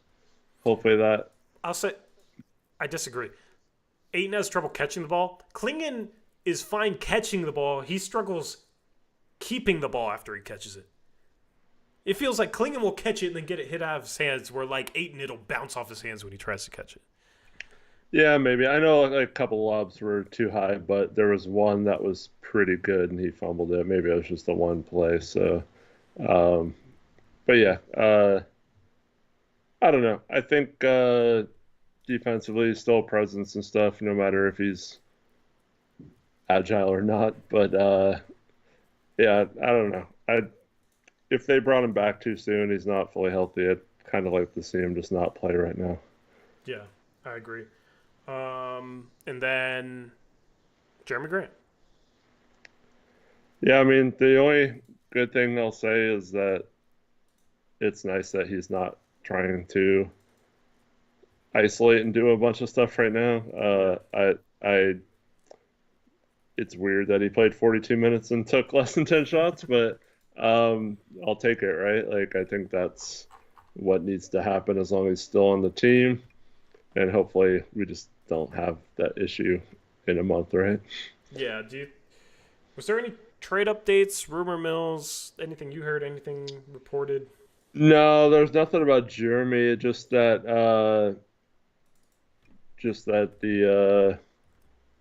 it appears the Memphis Grizzlies are close to acquiring Dorian Finney-Smith, according to Mark Stein and some other people. But yeah, for Conquer. What was the other contract in that? Oh, Kennard. Luke Kennard. Yeah, so it's easier for them to trade for Finney-Smith because he's making less than Jeremy Grant, because that package wouldn't work for Jeremy Grant. Mm-hmm. That's the problem. And a first-round pick as well. And they were one of the teams that I felt like could be in the running for Jeremy Grant, because it felt like they were going to go after what they perceived as a two-way forward, somebody that can at least make threes and play some defense. If they trade for Dorian Finney-Smith, I don't think they're in play for Jeremy Grant at all. So that takes one potential suitor out of the mix, which isn't great.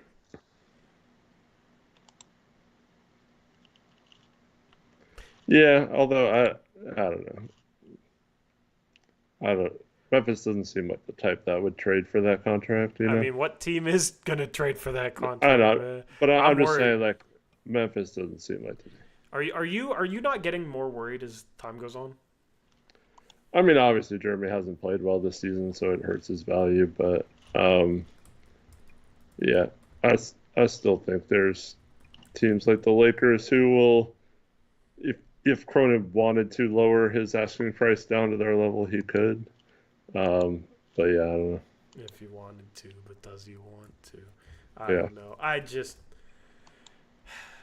I just feel like this is how things are going to go.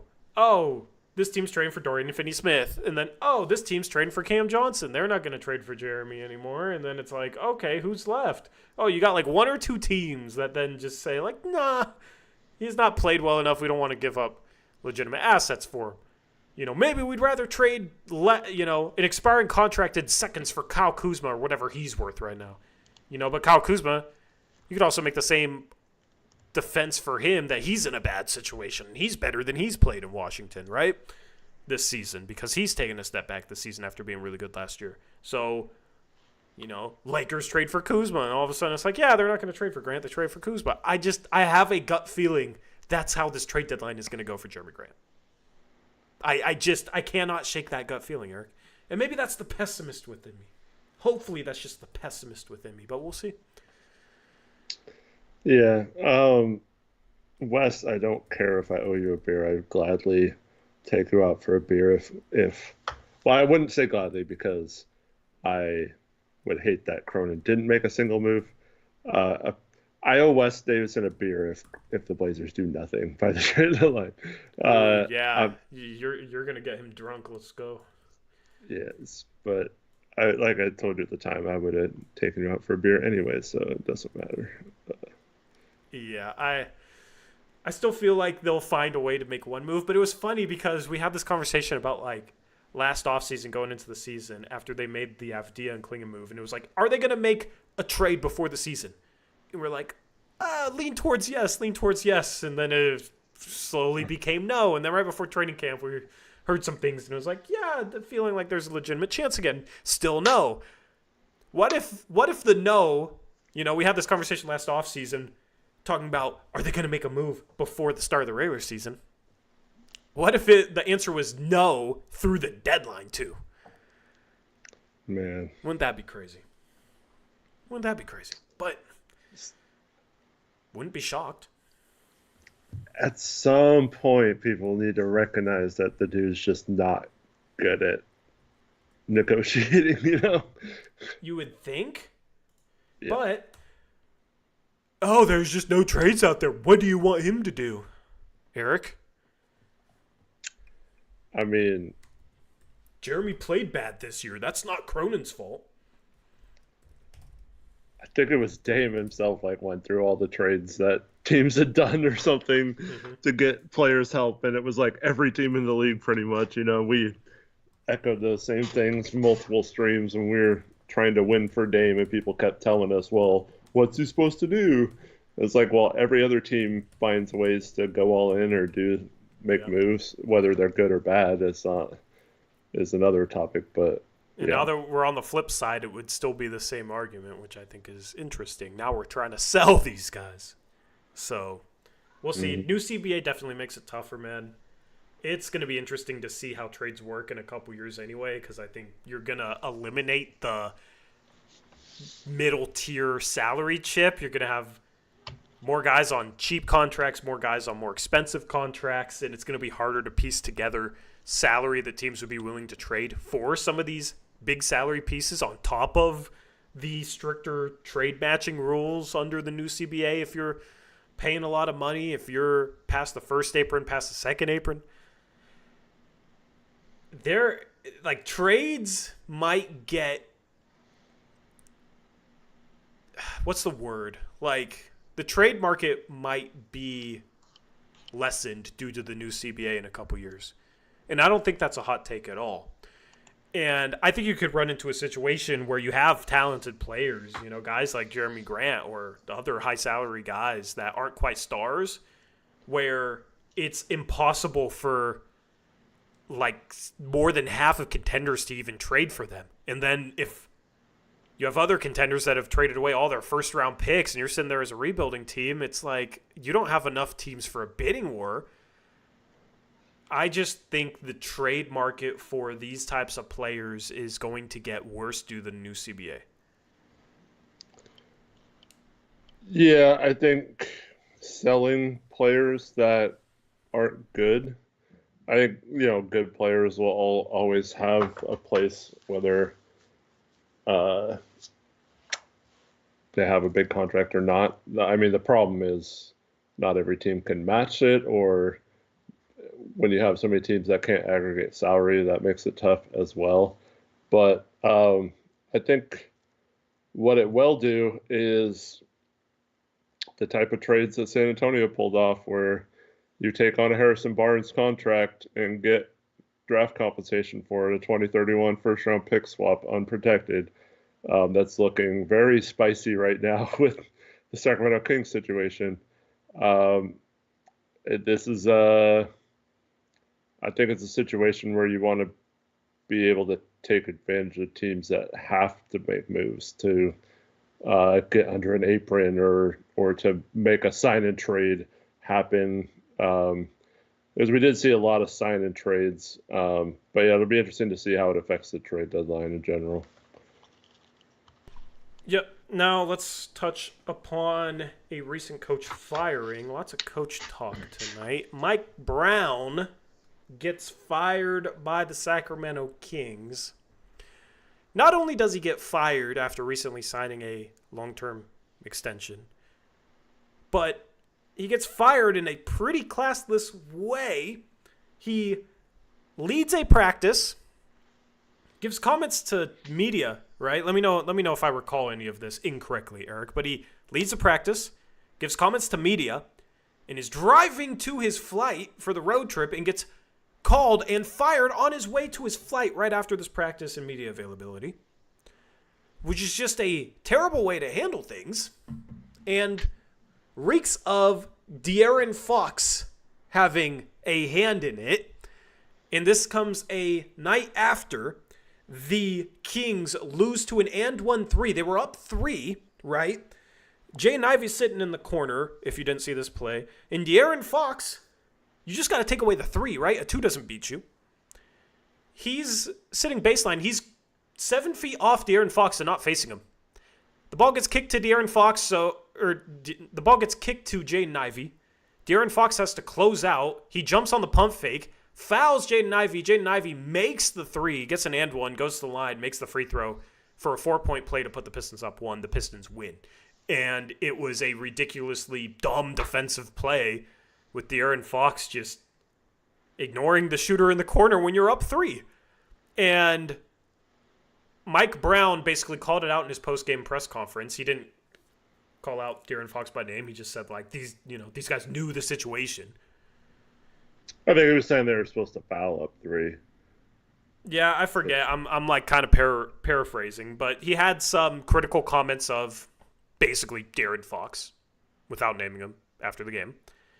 And De'Aaron Fox, I think he might have named him. He might have named him. I didn't hear him name him. I wish I had a transcript. I think that was the whole point, was that he did name him and that he didn't take responsibility for himself. Did he name him? Chat, let me know. But De'Aaron Fox was asked about it. What did he say, Eric? Did you hear De'Aaron Fox's quote on it?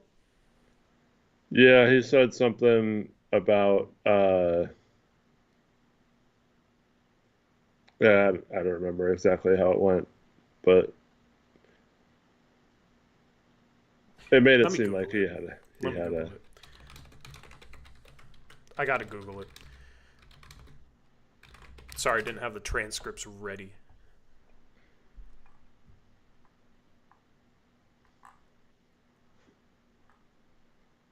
He said something about it's easier to. Never mind. Oh, this is what he said. Okay, I got the transcript. All right, sorry, chat.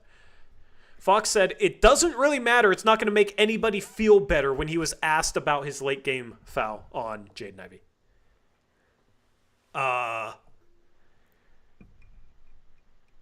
That's a terrible comment, Eric. Yeah. That's a horrible comment. We would have had a field day ranting about that one. It doesn't matter. You just fouled a dude, lost a game because of just a boneheaded defensive play. But it doesn't matter. It's not going to make anybody feel better, what he says about it. Ridiculous. Okay. So then Mike Brown gets fired. He also said something about, he just got an extension, so he's got his money or something like that. Like, good thing coaches and players get guaranteed money or something. So. Oh, that reeks of. I think that's what doesn't matter. Yeah. Yeah. Yeah. So not good. Yeah, he did name Fox. Mike Brown did. Mike Brown's comment, I found a quote, said, "You should be hugged up to your man at the 3-point line. Everybody should. And why there was a closeout by Fox, I'm not sure. I got to go back and watch the tape, but for sure, 100%, we told our guys, can't give up a 3, can't give up a 3, can't give up a 3. Stay on the high side, stay on the high side." Yeah. So that's not even bad, man. That's not even bad. because it was a ridiculously bad play by Fox. And this situation to me, Eric, just reeks of. There's been the rumors about, maybe Fox to San Antonio. They're not like super legitimate rumors, but there's been some smoke there. And the Kings are 13-18. They've struggled this year. And this just reeks like, okay, Fox doesn't like Mike Brown. And after that game, Fox had a say in Mike Brown getting fired, and it's the Kings front office trying to keep Fox happy enough to want to be there. Do you get that same read on this? Because that's kind of what it feels like to me. Yeah, I don't know 100%, but yeah, definitely I can see how you draw that conclusion. But like, I almost feel like they should both go if that's the case. Like, I wouldn't want to then hitch my wagon to Fox either. Just trade him too. Like, and man, we seem so far removed from the light the beam excitement I and know. all that kind of stuff. I mean, that was fun for like a year and a half, and now it's completely dissipated, man. Yeah, listen. Their third seed that year, they were incredibly healthy. That was fluky. They were not built for long-term playoff success. They're kind of like the Mariners of the NBA in a way. But Well, this, who's Paul? Who Darren Fox's representation is? Clutch Sports, and this is the type of stuff that they would not hesitate to have a part in. I hate the comments by Fox. I think it shows bad leadership. I think it shows a lack of accountability. Mike Brown is somebody that can be a little harder on his players. He's demanding, and I don't think that's in a bad way. Okay? This is that play, Fox's comments on that, and then his comments on Mike Brown being fired. I've lost some respect for him. And the Kings are in trouble. But but Brown gets fired. That's a guy that we've liked in the past. So just give me your thoughts. Well, I don't understand Brown this year.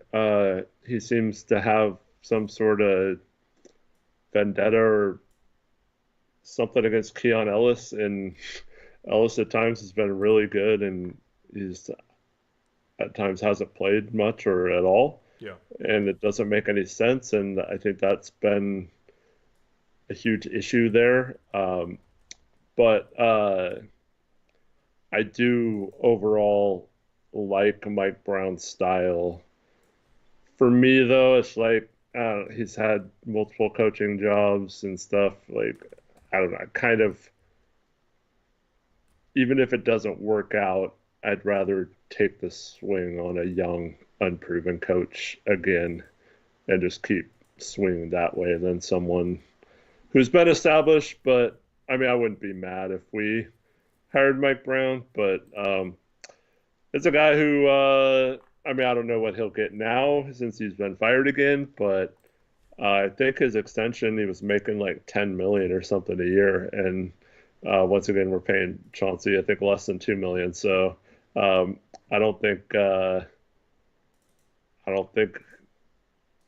we'll pay to have a coach like that. So I don't know. I think it's much more likely we just hire Nate or someone like that if we let Chauncey go. If it was between Nate and Mike Brown, I would take Mike Brown, but yeah, I still am more enamored with somebody that hasn't been an NBA head coach yet, which some people will find crazy, but you've seen, like, Mark Daigneault did not have head coaching experience, right? Like Eric Spoelstra, did he have head coaching experience before the Heat job? No. Right? So you can find really good head coaches. Steve Kerr is another example, and look how many championships he won. Right? So you can find really good head coaches that are unproven. You can also find really bad coaches that are unproven. Just because Chauncey was on the bad side doesn't mean you don't try to find the next new great head coach. Doesn't mean you have to go retread route. and get somebody that you know is probably kind of mediocre and at a risk for losing his locker room, right? So I am still more enamored with, what's his name? Chris Quinn, is that his name? The lead assistant for Spoelstra, somebody like that. Just somebody that's been in a good environment on a good coaching staff, lead assistant that wants to become a head coach. I think that's the best case scenario for the Blazers hiring a brand new coach. Yeah. Agreed. People mentioning Sam Cassell, I do wonder if it's a little too close to like the same. I mean, I know he's got years and years of assistant coaching experience, so that's one benefit, but is he like former player, point guard, former champion?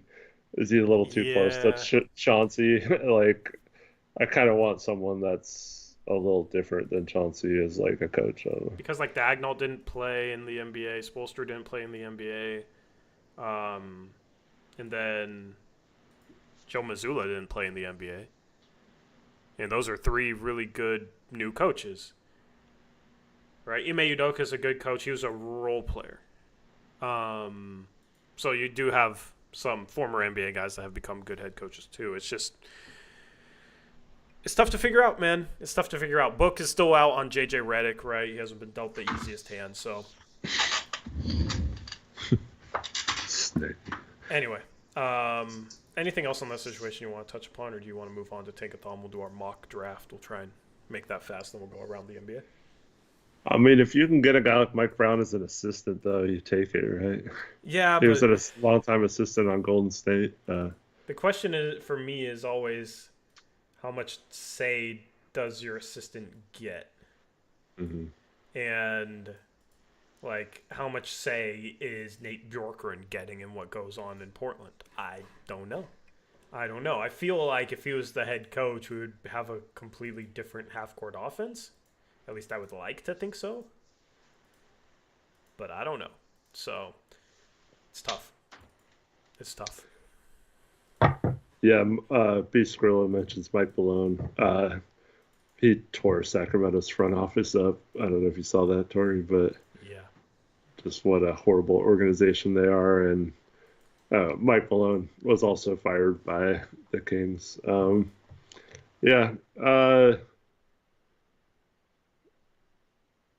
It's tough, man, and I'm just hoping that the Blazers don't get stuck in a situation like the Kings have been in for, 20 years now, where it's like the owner can't get out of the way. They're much too impatient to build anything, yet they're not good enough in terms of drafting and getting players in there to build a winner fast enough either. Like, I don't know. It seems like they just make such short-sighted decisions, and it makes it tough to continue to build. Well, you know what it feels like they did? It feels like they sold out for playoff spots. It feels like the Keegan Murray draft pick was short-sighted. Mm-hmm.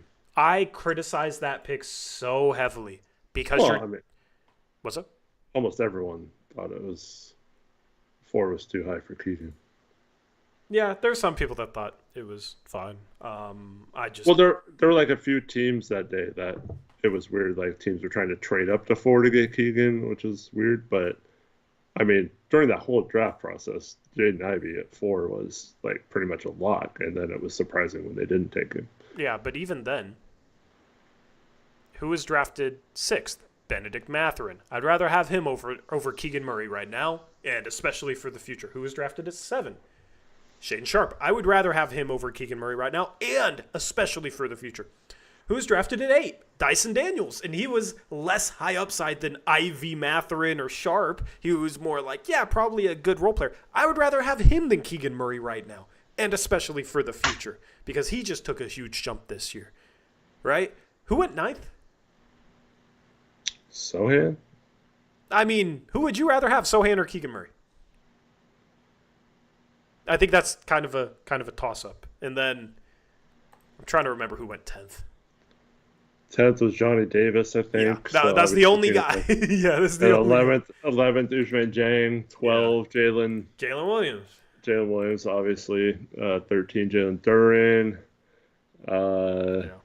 How far can I go? I don't know. I mean, but that's the thing is when they drafted Keegan, it's like you're drafting somebody that's a role player that'll never be a star.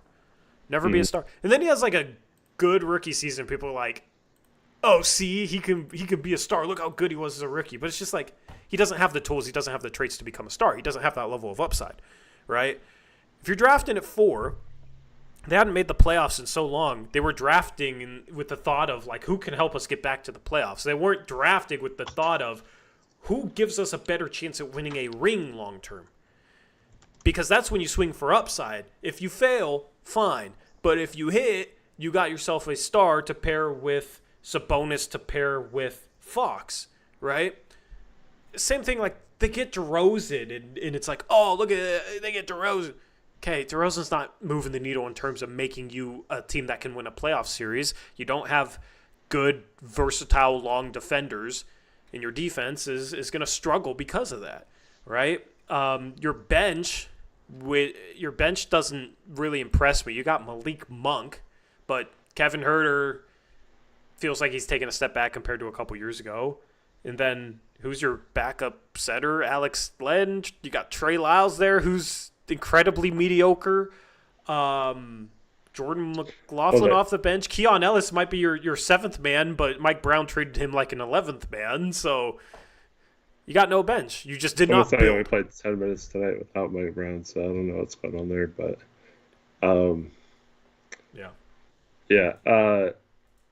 putting all your eggs into DeMar DeRozan this offseason when, like you said, their big man depth is terrible. And just seemed like kind of a luxury versus a need, and I think that was the wrong move. And now, if they're bad for several years again, and that pick ends up being really good, that's going to look even worse. You can even look to the Halliburton Fox trade or the Halliburton Sabonis trade. You can even look to that trade as accelerating the timeline. I know it made sense because you got 2 point guards, right? So you trade a point guard for a center, but you trade the younger point guard, okay? And it's not like it wasn't good value, but Sabonis is older than Halliburton. And Sabonis was, I forget how much he was making at the time, but with him being older, it was like $20 million. Yeah, he's more expensive. Halliburton on a cheaper rookie contract, right? So you're tying up resources to accelerate your timeline for what, right? So that's why you can't just look at like, oh, is that good value? Yes, okay, you do it. You accelerated your timeline. Okay. You then drafted somebody with more of the present in mind instead of the future in Keegan Murray. Okay. And then what did you do? Like, they haven't done anything meaningful, so they're kind of pushing towards trying to make noise now, but they're not doing enough in terms of building out their roster to actually make noise now. So it's like you half-heartedly went in on the present, mortgaging the future in a way, and now look at where you're at. Now you might lose Fox and have to completely restart your rebuild after you rebuilt for 20 years. And that is a warning for the Blazers in terms of if they keep struggling, hopefully you draft better than the Kings do, because that's part of the reason they sucked for the longest time is they couldn't draft. Okay. But don't get desperate just to make it back to the playoffs. Okay. Don't accelerate the timeline at the expense of the future. Don't sit here and say, oh, man, we got this guy at 4 that we think could be a really good role player and get us back to the playoffs next year. So that's why we're going to take him. No, at 4, you draft the guy that you think can be the best player long term. And there was no way Keegan Murray was going to be a top 4 player from that class. There was no way. And you look at, even compare it to somebody like Klingon. Klingon has enough defensive upside that I could see him being a top 4 player from this past year's draft class, it wasn't as strong of a draft class. The Blazers took him at 7. Maybe the Blazers would have taken him at 1, but it's not like you had a Shaedon Sharp, Benedict Mathurin upside shot on the board. Jaden Ivey upside shot on the board. So we're going to get into this mock draft. The Blazers need to continue to swing for upside. You can always find a role player like Keegan Murray. So why invest a 4th pick on him when you have upside that you can't get? Like, the Kings can't get Sharp now. So hopefully the Blazers don't fall into the same trap. Do you disagree with anything I've said in this regard? No, I do think, okay, so they don't make the playoffs last year, get a lottery pick, take Devin Carter. He finally played his first G League game tonight. Hopefully he can be healthy. I had an amazing game. I don't know if you saw his stat line. It's insane. But, I mean, that also doesn't help when you basically get nothing from your draft pick because of injury.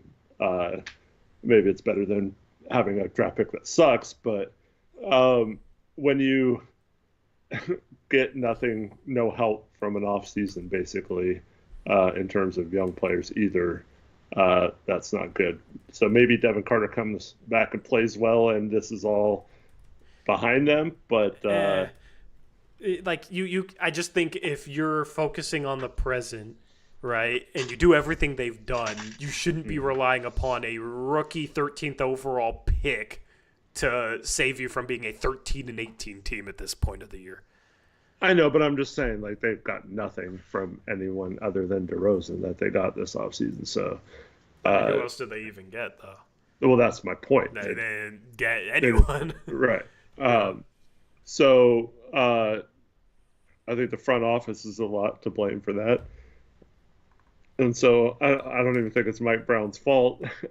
But I was talking to Alex Wolf earlier today, and he's a Cavs fan. He was disappointed that the Cavs look like they're going to miss out on Dorian Finney-Smith. And I was telling him, low-key player the Cavs should go after is Keegan Murray. I think on a team like that where you have multiple scorers, you have the big men already, to have someone who could just space the floor, it'd be much more similar to his rookie year where he could just shoot threes and stuff. Yeah. And so, yeah, if they have a fire sale, I think that would be a good move for the Cavs, but I doubt it will happen. Yeah. All right. We got to get around to this mock draft because we are almost 2 hours into the show. Wow. We've been going extra long lately, man. So we're going to try and do this mock draft in like 20 minutes, I think, Eric. Because we can sit here and talk about like which picks. I think we just kind of got to rifle through it. All right. We'll load up the Tankathon here. And then we'll go quickly around the NBA. We'll look at some scores, some standings at the end of it. So the Blazers, do you want to talk about the lottery standings as they are right now? I feel like I always do, so I'll let you. Well, the Blazers we're going down there. Now they're in that tier. There's the two worst teams, New Orleans, Washington. Then there's the tier with 3 teams that have 7 wins. That's Toronto, Charlotte, and Utah. The Blazers have distanced themselves from that crew. They were kind of inching up there with a chance of getting those. Now they're pretty solidly in that 6th spot with a bunch of other teams that have 12, 13 wins. That's Philadelphia, Sacramento, and Brooklyn. Hopefully those teams can turn things around and win games. So I think 6 would be a good spot. I know it hasn't necessarily been lucky for us these last couple lotteries in that range, but I wouldn't mind staying in this one. I think that's probably about the range we'll be in when it comes to the end of it. But yeah. Speaking of Philadelphia, that's our next game. So, but they're climbing out of this tier. They've won 7 out of their last 10. They've won 3 in a row. Anyway, let's simulate it. This is the order we're going to use for our mock draft, so this order is extra meaningful. Extra meaningful. We'll do the mock draft on Fanspo, so I'll have to set it up after this with the order. But at 14, San Antonio. At 13, Golden State. 12 is Houston via Phoenix. 11, San Antonio via Chicago. So far, so good. 10 is Detroit. 9 is OKC via Philadelphia. 8 is Sacramento. Wait, Tori. Yeah, go ahead. Before you announce, do you want odds or evens? I don't care. What do you want? I'll take the evens. Why? Because they're probably going to be 6th? No. I'm just kidding. Good chance they move up because 7 is Brooklyn. 6 is Portland. 5 is Utah. 4 is Charlotte. 3 is Washington. 2 is... Eric, this is not a lottery sim. This is too boring. What the hell is this? Toronto moved up a spot. Washington moved down a spot. Okay, you can have evens. I'll have odds. We're resimulating this, though, because that's basically not a lottery sim. All right. It's too boring, all right? 14, San Antonio. 13, Golden State. 12, Houston via Phoenix. 11, San Antonio via Chicago. 10, Detroit. 9, OKC via Philadelphia. 8 is Sacramento. So far, it's chalk again. 7 is Brooklyn. 6 is Portland. Bro, what the... 5 is Charlotte moving down a spot. 4 is New Orleans. 3 is Toronto. 2 is Washington. 1 is Charlotte. Chat, do we They're going to say reroll. I just wanted something, like, intriguing in terms of the top 4, and this has just been straight up boring as hell. So do we reroll, Eric? Do we reroll, chat?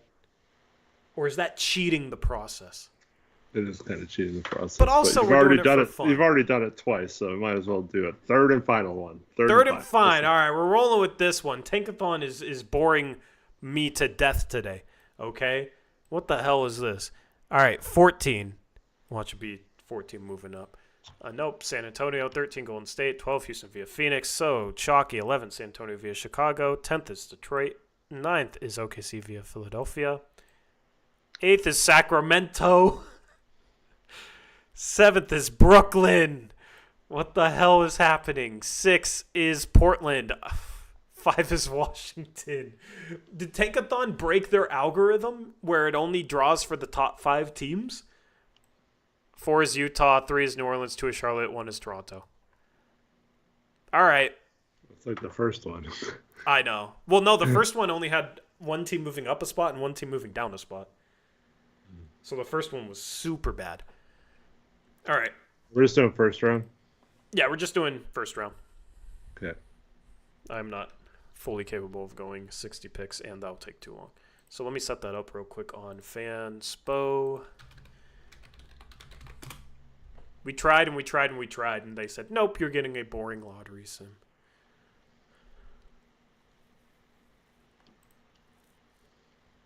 So Eric will be picking for your Portland Trailblazers. Unfortunately, we don't have 2 firsts this year yet.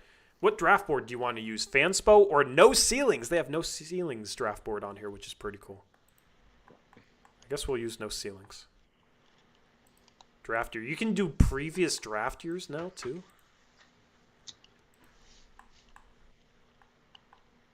Okay, we'll do first round. Which team do you want to pick for? All teams. We got one, Toronto. Yeah. Well, it's easy to fix just a few teams. Yeah, I have All right. It was 2? Charlotte, New Orleans, Utah, Washington.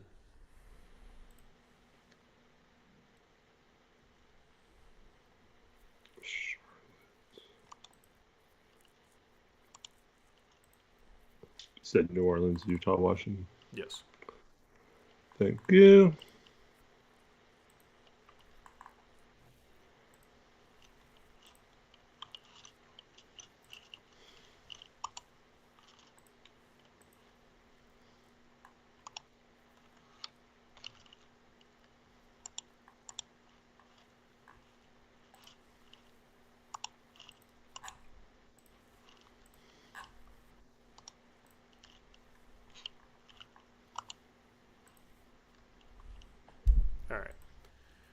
And then, let's see here.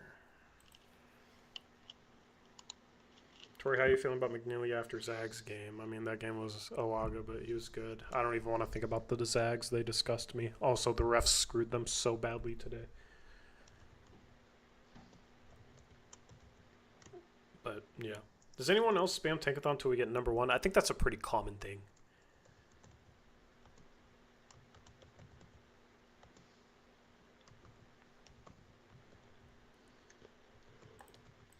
All right, let's see here. We want to do...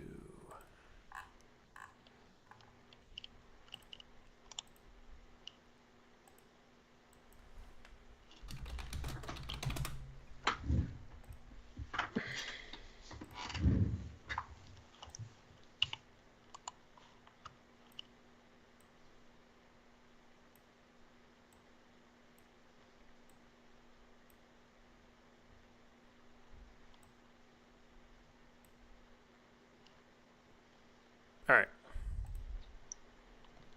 Arrow says he just had a sim where we fell to 10. That's crazy. That's actually crazy. All right. Here we go. That's the draft order. Mock draft 1.0.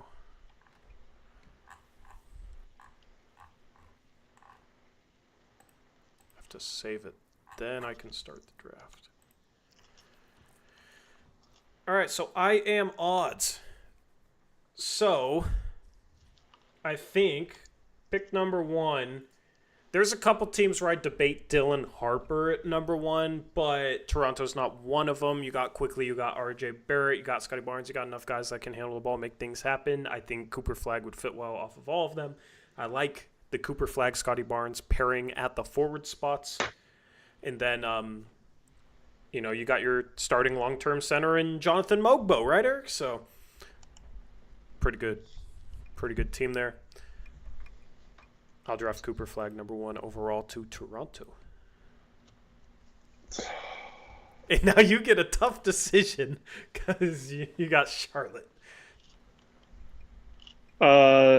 LaMelo's had a lot of injury issues, stuff like that. Last 2 drafts, they've drafted forwards with Brandon Miller and Tajon Salon. So I'm just going to take best player available and take Dylan Harper. If New Orleans called you and offered a 3rd overall pick and a future first for number 2, would you take it?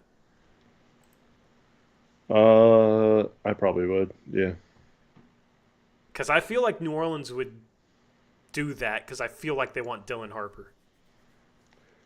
They would have given us a lot for the 3rd pick a few years ago. Yeah, well, all right, that's my offer. That's my offer. Do you want to do that trade? Future first and 3rd overall pick for number 2.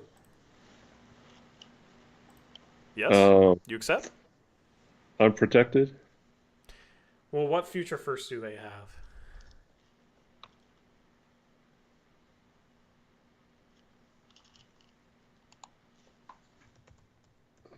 Let's say New Orleans first next year, top 8 protected. Nah, man, if you're getting Dylan Harper, you got to give me unprotected. Nah, no can do. Right. Not giving up a chance at AJ DeBodsa or Cameron Boozer to move off of Ace Bailey for Dylan Harper. Okay. All right. You went Dylan Harper. Weird fits because then you got New Orleans at 3 and you got Trey Murphy. You got Herb Jones. I would, if I'm New Orleans, okay, I'm taking Ace Bailey number 3 and I'm trying to trade Herb Jones and or Trey Murphy and Ingram. And just completely starting a rebuild. Zion, if you can get anything worthwhile for him, just completely blow it up. So I'll take Ace Bailey number 3 as the start of that. Trey's been good lately. Yeah, no, I like Trey. It's just, where if you got Herb, Zion, Trey Murphy long term, where's the role for Ace Bailey, Yeah. At number 4, you have Utah. This is where things get interesting. All right.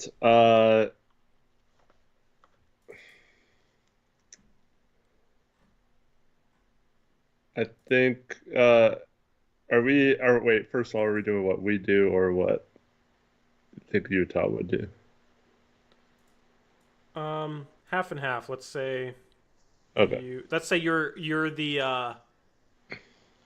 you're the GM, but you have an owner that kind of knows what he's talking about, that wants to impose some of his will, and you would have to convince him of anything that's bold. All right. Because I think hmm, I have a funny feeling in this situation they'd take Edgecombe. Um, but BYU guy, right there in Utah already. I'm just gonna take Denham. Nice. All right. Five. Yeah, like mostly your say, but you know Okay. we'll have drafts later where it's like all our say, but Mhm. I want to try and keep it slightly realistic. But what even is realistic? I don't know. It's tough. I mean, Washington at 5, you got Bub Carrington, you got your long-term starting point guard, you got Koulibaly, your long-term starting 3. You need your starting 2. Maybe you like Bub Carrington more off ball. That could be interesting. You kind of need a playmaking engine there, but I think that comes in next year's draft. Also, maybe it can be Trey Johnson. I do like the way Trey Johnson can shoot. So I'm going to take Trey Johnson at 5 for Washington.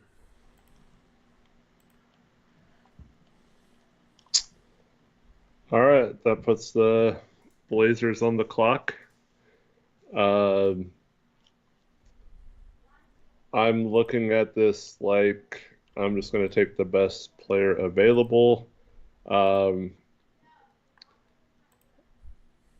I could probably be talked into VJ, but the Scoot comparisons or style would lead me to Kasparis Jaku. How do you say it, Tori? You're better. Yaku Shonis. I've heard Yaku like Yaku Shonis? Shonis, Yaku Chonis. So I'm just going to take Kasparis there. Kasparis. All right. So are you trading Ant? Like, how do you make that work? Going into next year is the question. Um, I mean, probably, but yeah, I think I don't know. It's good to have. We now have a bigger guard that can handle the ball too. Him and Denny, I think, would be a good fit, and Sharp a good fit too. Yeah. So yeah, probably trading Ant, but We just yep. go all in on ball handlers, man, Hmm. because you got a lot of them. Got a lot of them. All right. 7, Brooklyn. I mean, Brooklyn kind of needs a lead guard here. I I'm gonna go. I think this dude's stock has risen enough where I don't think this is a reach. They need a lead guard, um, preferably one that can play any sort of defense next to Cam Thomas. And I like how well rounded he is. I'm gonna go Boogie Fland.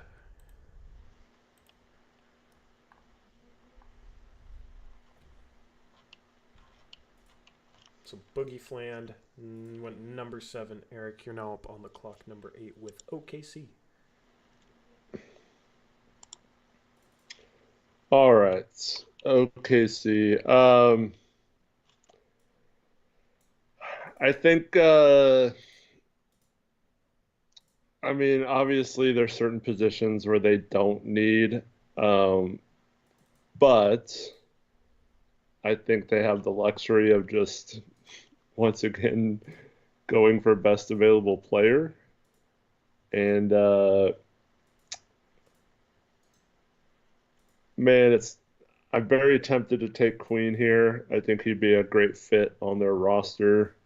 Um, but there's someone in their own backyard, much like with Utah's pick earlier, and that's You're my fears. They're in Oklahoma, so I think they just take a shot on someone who could be a long-term star for them.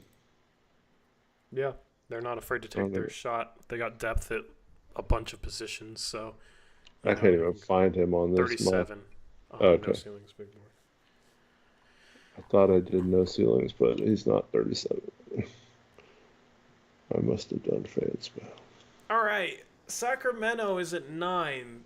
They need defense. Somebody that can maybe make an impact right away since they value that, but also somebody with some upside. And I think the perfect answer for that is VJ Edgecombe. So Edgecombe number 9 to Sacramento. Do you agree with that assessment? Yeah, that's a good pick for them, I think. Yep, I like it. All right, number 10, you got Chicago. The directionless Chicago Bulls. All right. I need to bring up.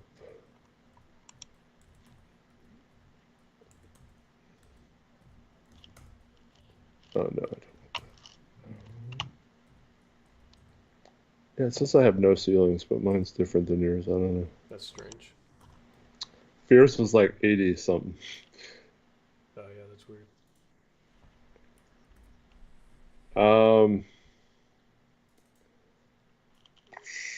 I mean, they need so many things. I'm just going to take the highest rated player on my board, and right now that's Derek Queen. All right, Derek Queen, long-term Vucevic replacement instead of Ayton. There you go. Pistons at 11. You need shooting. Liam McNeely, Con Knipple could be that shooter. You could also use somebody that's just a bucket getter. That could be Cam Jones. And I kind of like Cam Jones. For me, it's between Knipple and Cam Jones. I'm going to go with the guy that's more dynamic and I think might have higher upside despite being older. This is a spot that I like Cam Jones. They had interest in Anthony Simons last year. I think Cam Jones is more of a slasher, a little bit less of a shooter, but a capable shooter. And can work playing off of Cade, can stagger with Cade, be that sixth man off the bench. Can play in a couple different offensive roles for them. So Cam Jones is my pick for Detroit at 11. Also, Marquette's pretty close to Michigan, so going with your theme. Nice. 12 is Golden State. So Golden State, they've tried. I think Wiseman gives them the Malik hesitation. They've tried to go for the upside players with Kuminga. Debatable whether that's worked out for them or not. Had 34 tonight. Yeah. Or was that tonight or last night? Oh, that's tonight. Yeah. So, but those guys didn't really help them at all win a championship, even though they won one. Yeah. So I like, their team, Pods has had a disappointing year. So I think they go for more of a player with some upside, but also that's a good shooter, and that's Josan Sanin. Yeah, feels slightly high for him, but I know you like him. That's one of your guys. Where do they have him ranked? 54. Got you. All right, Sanin, 12, Golden State. 13, we got Houston. has depth at like every position. If they consolidate, it'll likely be Jabari Smith. So maybe you can get somebody that their backup center right now is like Jock Landale. So a 4-5 is probably the best option for them. And the perfect guy for that with some upside as well is Asa Newell. So that's who I'm going with for Houston. Okay. 14, San Antonio again. Or no, not again. This is their first pick. I'm used to them picking earlier.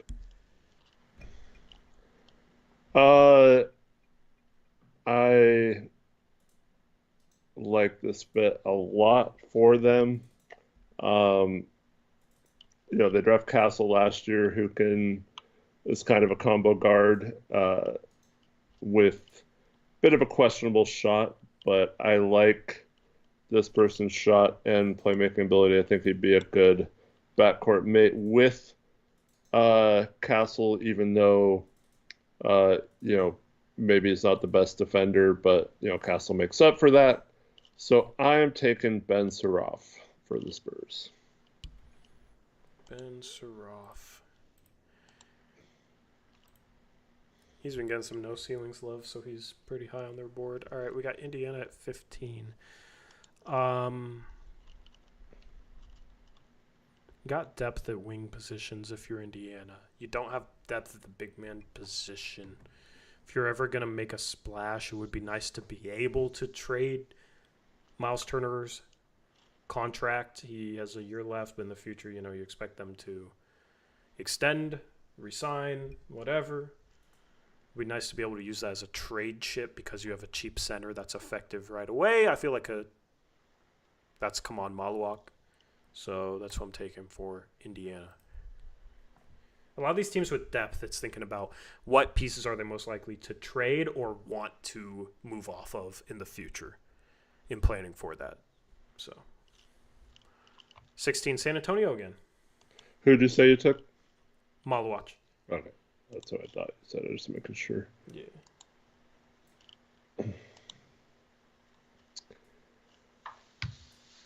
All right.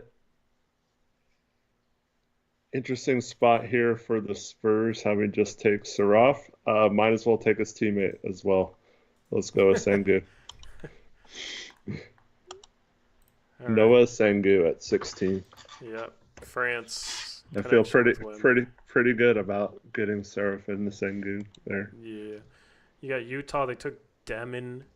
I feel like here's where you could go with a guy that you can feel pretty confident can be a borderline starter, at least long term, can make a play, shoot the ball, has size. Demon could maybe be a 4 or a 1 or who knows what. I like Knippel's fit there, so we'll go Knippel. OKC at 18. All right.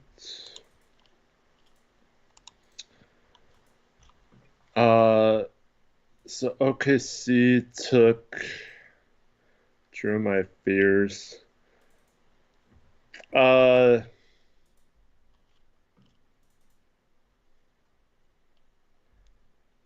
I think there's like two guys here.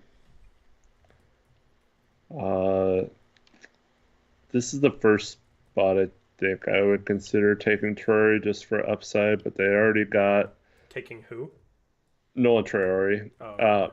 But they already have Topic from last year, and they took Fears already. And so they got AJ Mitchell. Yeah, so that's out the door. So then I think you want some big man depth, or you're just shooting for upside, I guess. So I think right now I'd be considering two guys here, maybe three if you include Liam McNeely, but Colin Murray Boyles and Hugo Gonzalez would probably be who it came down to. And I kind of like Colin Murray Boyles' production a little more right now, what he's doing for South Carolina, so I'm taking Colin Murray Boyles for OKC. That's who I would have taken because I think he and Chet long term could be a good fit. Yeah. All right, Orlando at 19.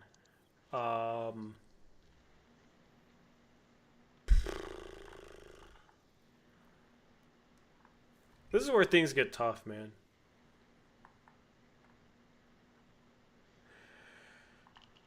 They don't really have the type of player that I would like for Orlando. Like, bucket getter, scorer. I would love Cam Jones for Orlando. He's not there. You got Suggs. You just drafted kind of in the McNeely archetype. I think McNeely is better than this guy's, but Tristan Silva.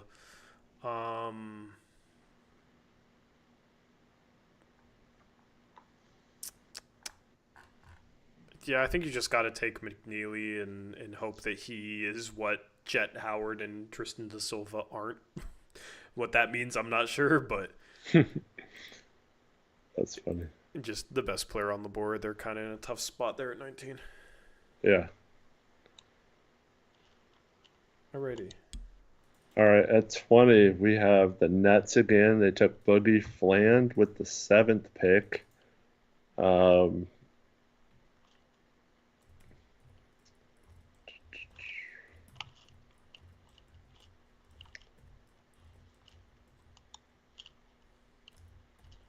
Let's see. I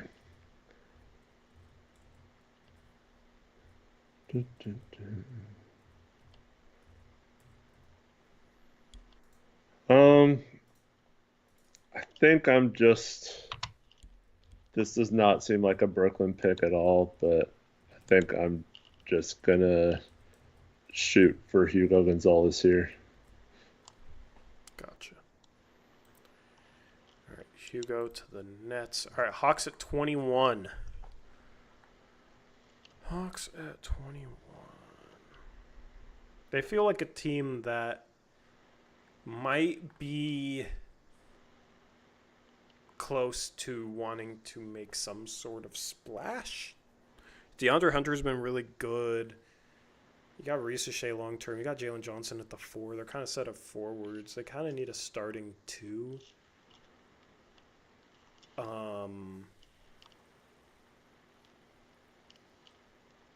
Yeah, you got Dyson Daniels as their starting 2,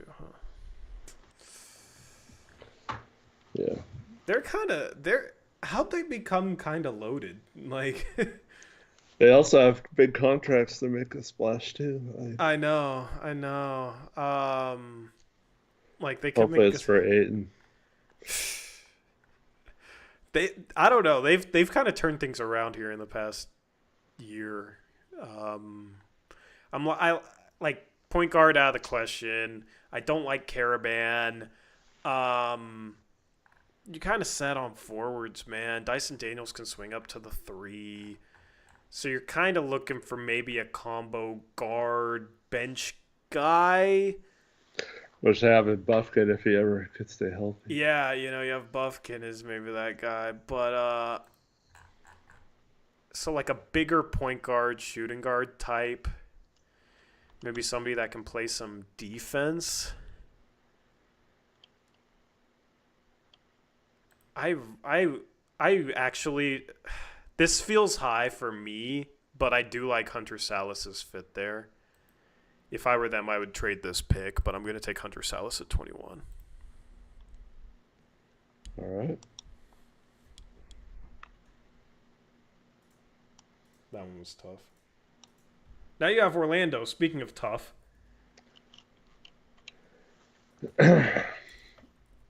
Yeah, so they took McNeely already. I think they're in a spot here where there's multiple directions they could go, but I'm just gonna say that at 22, I think Traore's upside is still enough for me to take him here and just hope that he's not as bad as he's shown this year. Cool. All right, you got OKC's third pick of the first round as if they didn't have enough depth. There's no way they keep 3 first-round picks because I think they have 4. they got the 45th pick. Maybe But one of them doesn't convey right now, but there's. yeah. I saw there was a possibility at one point that they could have 4. It's just like, who are you going to get rid of if you're them? You have like no expiring contracts. You just took Dylan Jones in the first round. You got both Jalen Williamses. But even the big man Jalen Williams has been pretty good. You got Topic, you spent a lottery pick on him. Ousmane Dieng, if you're still seeing that experiment through, like, how are you clearing the spots for 3 first-round picks is my question for them. Here, I mean, you can just swing for Uprise. Wow, they have Tucker DeVries at 37. Tucker DeVries at 37 on their big board, huh? I think just Will Riley here, positionally versatile, so he can just fit in where you need him to long term if he pans out. All right, yeah. 24 is Dallas. All right, Dallas. Obviously, they have their stars already. Drafted Lively a couple years ago. Good pick for them.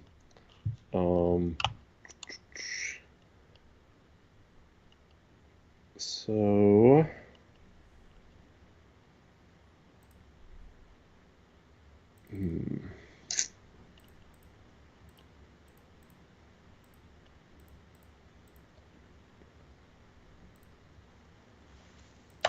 this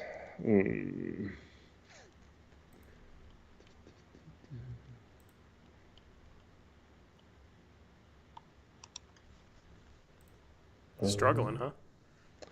No, I was gonna say this might seem like a bit of a reach. Man, I don't like Caravan either, but this is a good fit for him, I think. But I'm just having trouble finding people. Because there's no search on the mock draft. Yeah, wish there was. Hopefully they'll add that. I saw this guy a minute ago. I'm gonna take Isaiah Evans here. I was thinking about taking him soon. Get some shooting. Yeah.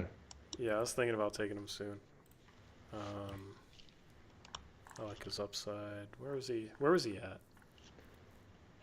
He was down in the 50s, I think. Yeah, 50. All right, Isaiah Evans to Dallas. Brooklyn took Boogie Philly and Hugo Gonzalez. You could go front court here. There's no center that really intrigues me. This is too high, I feel like, for any of the forwards except, you know what? Here, this can be maybe your Finney Smith replacement long term in a way. I'm going to take a Thiero. Okay. I like him. I feel like he's going to be a really good role player for a decade. All right, 26. Eric, you got the Brooklyn Nets. Again? Yes. Back to back? Yep. They took Boogie Fland, Hugo Gonzalez, and a Thiero. I don't know why I can't say his name. Good luck. Let's see. Man. I'm going to the guys that don't have, even though they're on the No Ceilings big board, they still don't put them on here. I know who I would take for him. It's a name we haven't discussed. Yeah. And there's 2 names.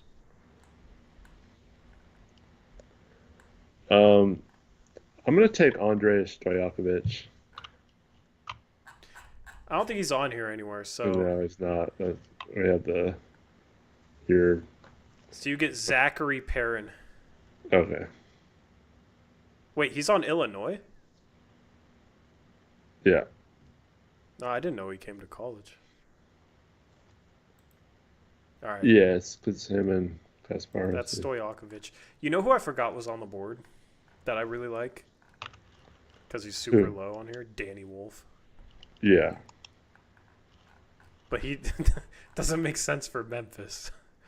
You know who feels like a Memphis player through and through? Neat Clifford. That's who I'm taking. Yeah. All right. I took in my mock draft for Stojakovic, I took Tyon Grant Foster because that was the guy we had to make up names for last year. I know. Yeah, that's so funny. You took Nick Clifford. Yeah. Ooh. 28 is Boston.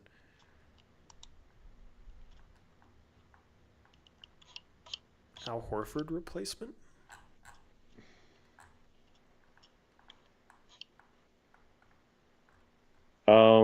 Actually, I'm taking Boston's taking Ivisic.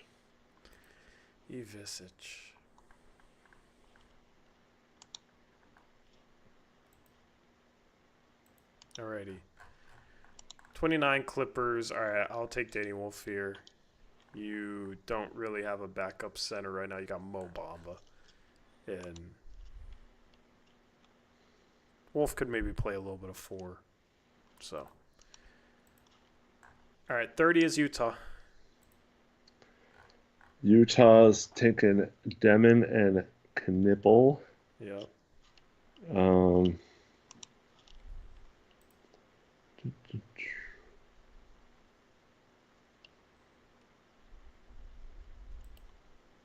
Whoops.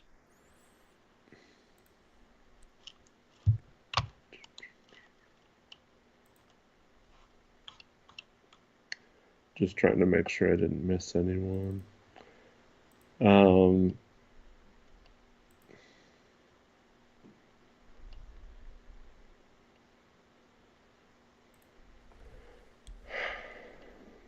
really want to take Xavier Lee here, but go ahead. Yeah, screw it. I'll take Xavier Lee. I mean, he's this is the 30th pick, and he's 39th on No Ceilings Big Board, so it's not even that much higher than they have him. Yeah. I know. I was just thinking of like roster construction. Yeah, roster construction. Yeah. But yeah, I like that. All right, that's our first round. Be interesting to see how much different it is. Yeah, we'll look back at this after the draft maybe and see what it looks like. Can I like save this? Save draft. Mock. Okay, post game mock draft 1.0. Choose a space, your profile. There we go. Post-game mock draft 1.0. All right. So we'll keep these logged throughout the year, and we'll see how different things look at the end of the year. Oh, I should have put a note on. Can I put a note on Zachary Perrin? Oh yeah, Zachary Perrin equals. How do you spell his name? Andrej? J, yeah. I'm blanking on how to spell Stojakovic. Stojakovic. Okay, cool. Yeah. I didn't want to be wrong. All right, that concludes our mock draft. Real quick, just to like tie a bow on the game, then we'll go around the NBA real quick. Wrap up the stream. How do I take this down? Where did I put this?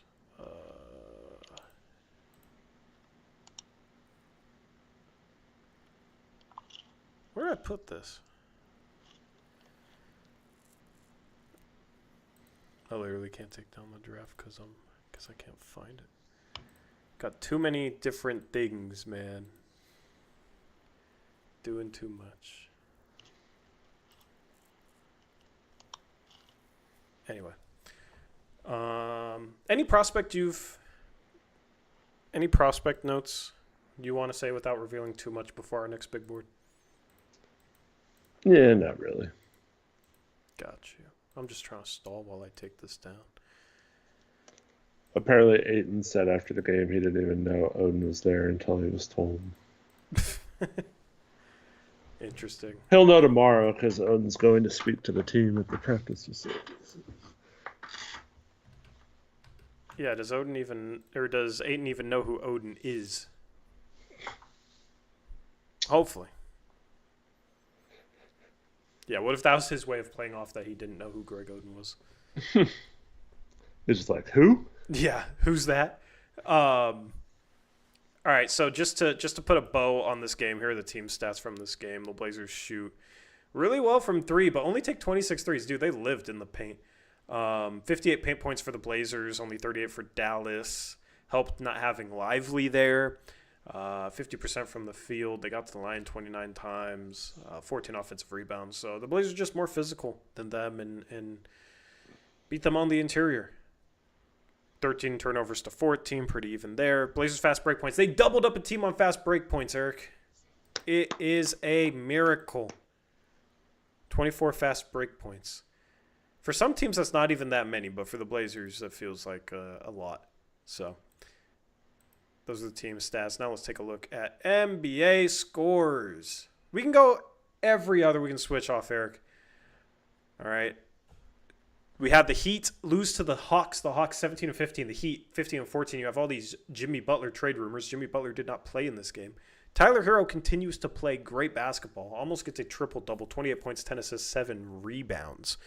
Bam Adebayo, 17 points. It'll be interesting to see how the Heat try and construct themselves if they trade Jimmy Butler. I guess at that point you're building around Hero and Adebayo. But the Hawks 17-15. They're 6th place in the East. They look like a playoff team. Wouldn't that be another bet that you're losing, Eric? Well, yeah, I'm winning one and losing the other. Yeah. So, well, no, I'm don't not you have 3 bets? The Cronin doesn't do anything. You're winning the Blazer wins, and then this one is the Hawks making or missing the playoffs. No, it's not making or missing the playoffs. They have to be at 8 seed or better, but right now they're 6, so yeah. Yeah. DeAndre Hunter, as I said, been playing great. Jalen Johnson is, I don't know. You could make a case that Jalen Johnson is as good as Trae Young. I don't know if I would agree with that, but Jalen Johnson has been that good. He's been phenomenal. Yeah, it should be an all-star probably. Yeah. So it's cool to see his ascension. Hawks beat Heat. Yeah, the Thunder beat the Hornets, Eric. Yeah, another victory for them, 25-5 after 30 games, really good record. I mean, as you can see there, SGA with 22, kind of didn't have to do too much game for him. Yeah, and then there weren't really many notable performances for the Hornets. Yeah, and I refuse to put a guy named Bridges. First name is not McHale. Okay, I refused to put him on the graphic. He was their leading scorer, but I didn't even want to put him on the graphic because screw that guy. Yeah, Micic, Mark Williams, Seth Curry for the Hornets, 7-24, 13th in the East. Other scores not loading. Great. I love when that happens. Let's just take a look at the standings then. Western Conference standings, we'll take a look at those. We can touch upon other scores, but let's just pull up the standings while we touch upon these other scores. Other scores from across the league, you had the Sixers, the Blazers' next opponent. They beat the Jazz 114-111. You had 32 from Embiid, 32 from Tyrese Maxey. One day I'll get these final scores and standings coded, so it'll be a lot easier on me instead of working on these as much as I do. You had the Warriors beat the Suns. The Suns are below 500. You can see they're standing 11th in the West there. Warriors beat them 109-105. Kuminga, 34 points off the bench for the Warriors. The Nuggets beat the Pistons 134-121. Jokic, 37 points, 9 rebounds, 8 assists. You also had a big game from Jamal Murray finally. He had 34 points. Michael Porter trash can, 26 points for the Pistons. It was a team effort. Their highest scorer was 17 points from Kate Cunningham, but they put 121 on the board. And they played 13 players at least 12 minutes, and nobody more than 27 minutes. So you had like Wendell Moore Jr. and Paul Reed, Fontecchio, Ron Holland, kind of a weird box score there for the Pistons. Of course, you had your Blazers beating the Mavericks. The Lakers beat the Kings. The Kings fall to 13-19 in Doug Christie's first game. The Lakers have moved back up into 5th place. The Kings were led by DeRozan and De'Aaron Fox. Fox had 29 points, DeRozan 25. But the Lakers got 36 from AD, 26 from Reeves, 21 from Rui. Did not have LeBron James for this game. Did not matter. They get the win. 18 off the bench for Dalton Connect. And then you had the Knicks beat the Wizards in OT, 136-132, 55.9 assist game from Jalen Brunson. The Bulls beat the Bucks. The Bucks without Giannis. They had Dame back, though. Dame, 29 points, 12 assists, 6 rebounds. But the Bucks falter late and lose to the Chicago Bulls. Josh Giddey, 23 points, 15 rebounds, 10 assists, triple-double for him. Vucevic, 23 points. Kobe White, 22 points.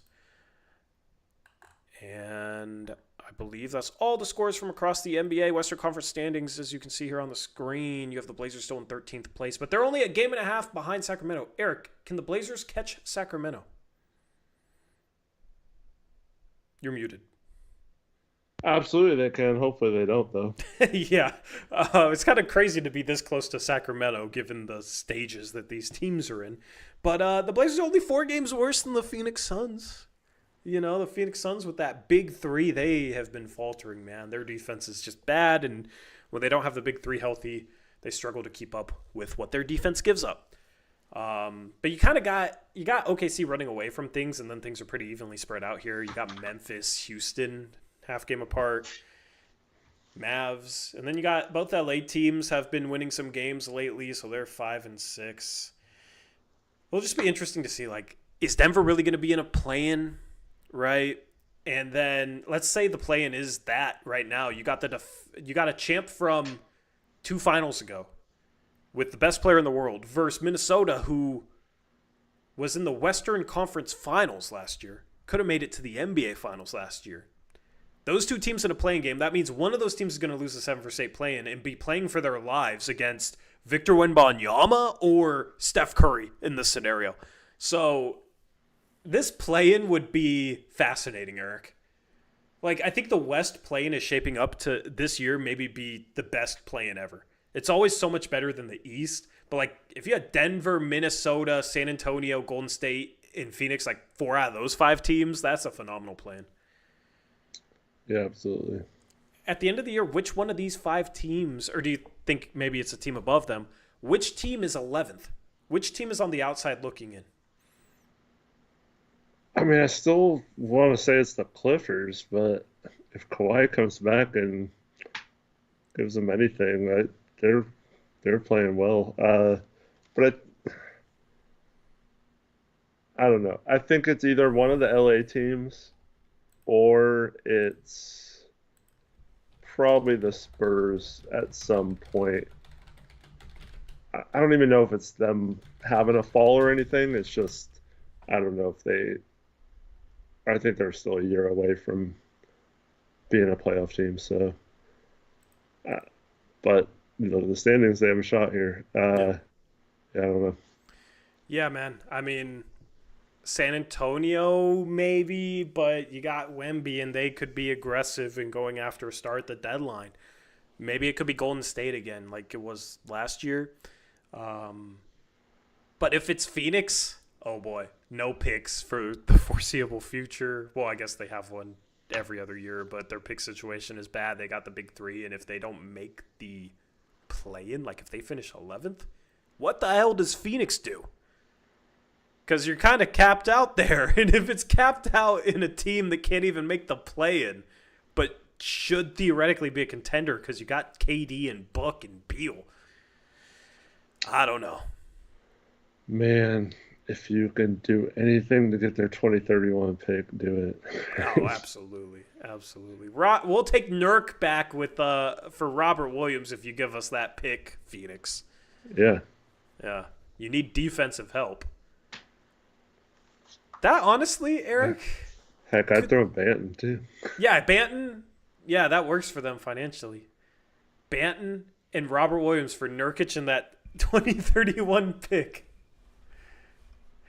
And then for all you people that hate Nurkic, he can be our third string center and not play. Yeah, and Reith. There you go. Your stretch 5. That might be possible. They might be desperate enough for defense to do that. Because I know it's like Vucevic, Valanciunas are the big center names, but Williams is a better defender than those guys, and that's what they need. They need somebody like Williams at their center spot. So we haven't really talked about them as a Robert Williams destination, but maybe. Lob target for Booker, too. I don't know. It would be funny if, they give us Ayton for free and then end up like so desperate for a center they trade for Robert Williams and we get Nurk back. Oh, that would be everything coming full circle. That would be funny. Anyway, let's take a look at the East. The Cavs are running away with it, Eric. They're 4 games up on the Celtics. The Celtics are in a tier with New York right now. It felt like New York started the year slow. They've picked up steam, though, so you kind of got to clear top 3 there. And then you got the rest of the pack. You only have 5 games separating 4 and 11 right now. Orlando, I think, is clearly, maybe not clearly, but if healthy, would clearly be the 4th best team in the East right now. But the fact that they're still 4th given their injuries to Banchero and Wagner it's impressive. You got the Hawks there at 6. Heat, Pacers, Bulls, Pistons. I think the Sixers will work their way back up into it. Who do you think is the 5 out of the playoffs, Eric? I think like 4 of them are pretty clear right now with Brooklyn, Charlotte, Toronto, and Washington. But who do you think is that 5th team? Is it Detroit? Because good for them. They're 14 and 18 on the year. They're like barely below 500. So it's a huge improvement over last year for them. Yeah. I don't know. I think yeah, it's probably one of Chicago or Detroit. If Detroit trades Vucevic and that kind of stuff, I think they could be the team. If the Bulls, not Detroit. Yeah. Yeah. Maybe the Heat if they trade Jimmy Butler, It'd be cool to see the Pistons in a playing game. Especially if they could get the 9th seed and get that at home. Mm-hmm. Just feel like they've been struggling for a while. Detroit, guys. Hell yeah.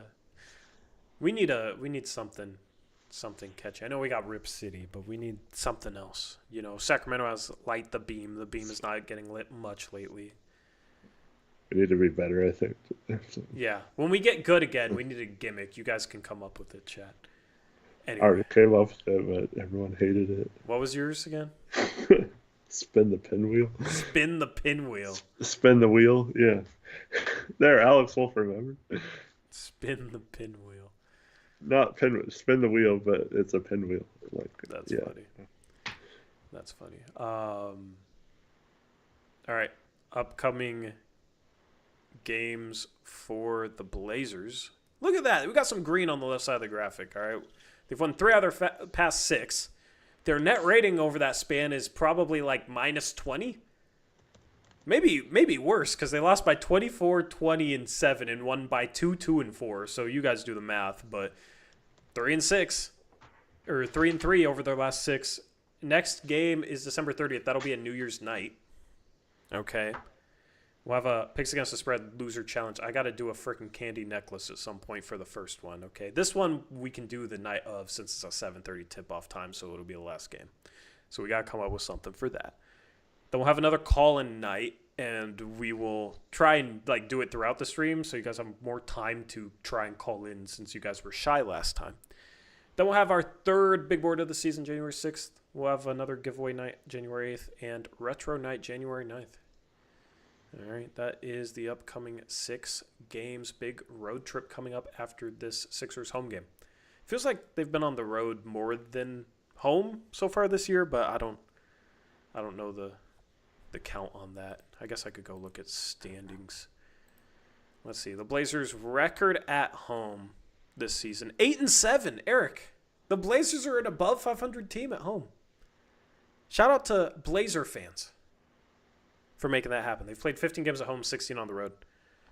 That'll even up at 16 apiece, and then the Blazers go on a massive road trip, playing in 5 road games in a row before a 5-game homestand later on in January. And that is what is next. Blazers' next opponent, Philadelphia 76ers. They're healthy again. They're winning basketball now. That'll be Monday at 7 p.m. Postgame show will go live 9:30. That'll be the last stream of 2024. And it'll be interesting to see how this team plays against a healthier Sixers team, Eric, because while they're 12-17, they're much better than the record indicates. It's just, they didn't have Embiid. Like I said, they've won 7 out of their last 10. They've won 3 in a row. So this is going to be a test. Watch, they're going to blow out the Blazers by 30, and Chauncey will be back, and everybody will say that's just because Chauncey's back, and we would have won under Brooklyn, right? Yeah. So anyway, that is a wrap for this postgame show. Anything else, Eric?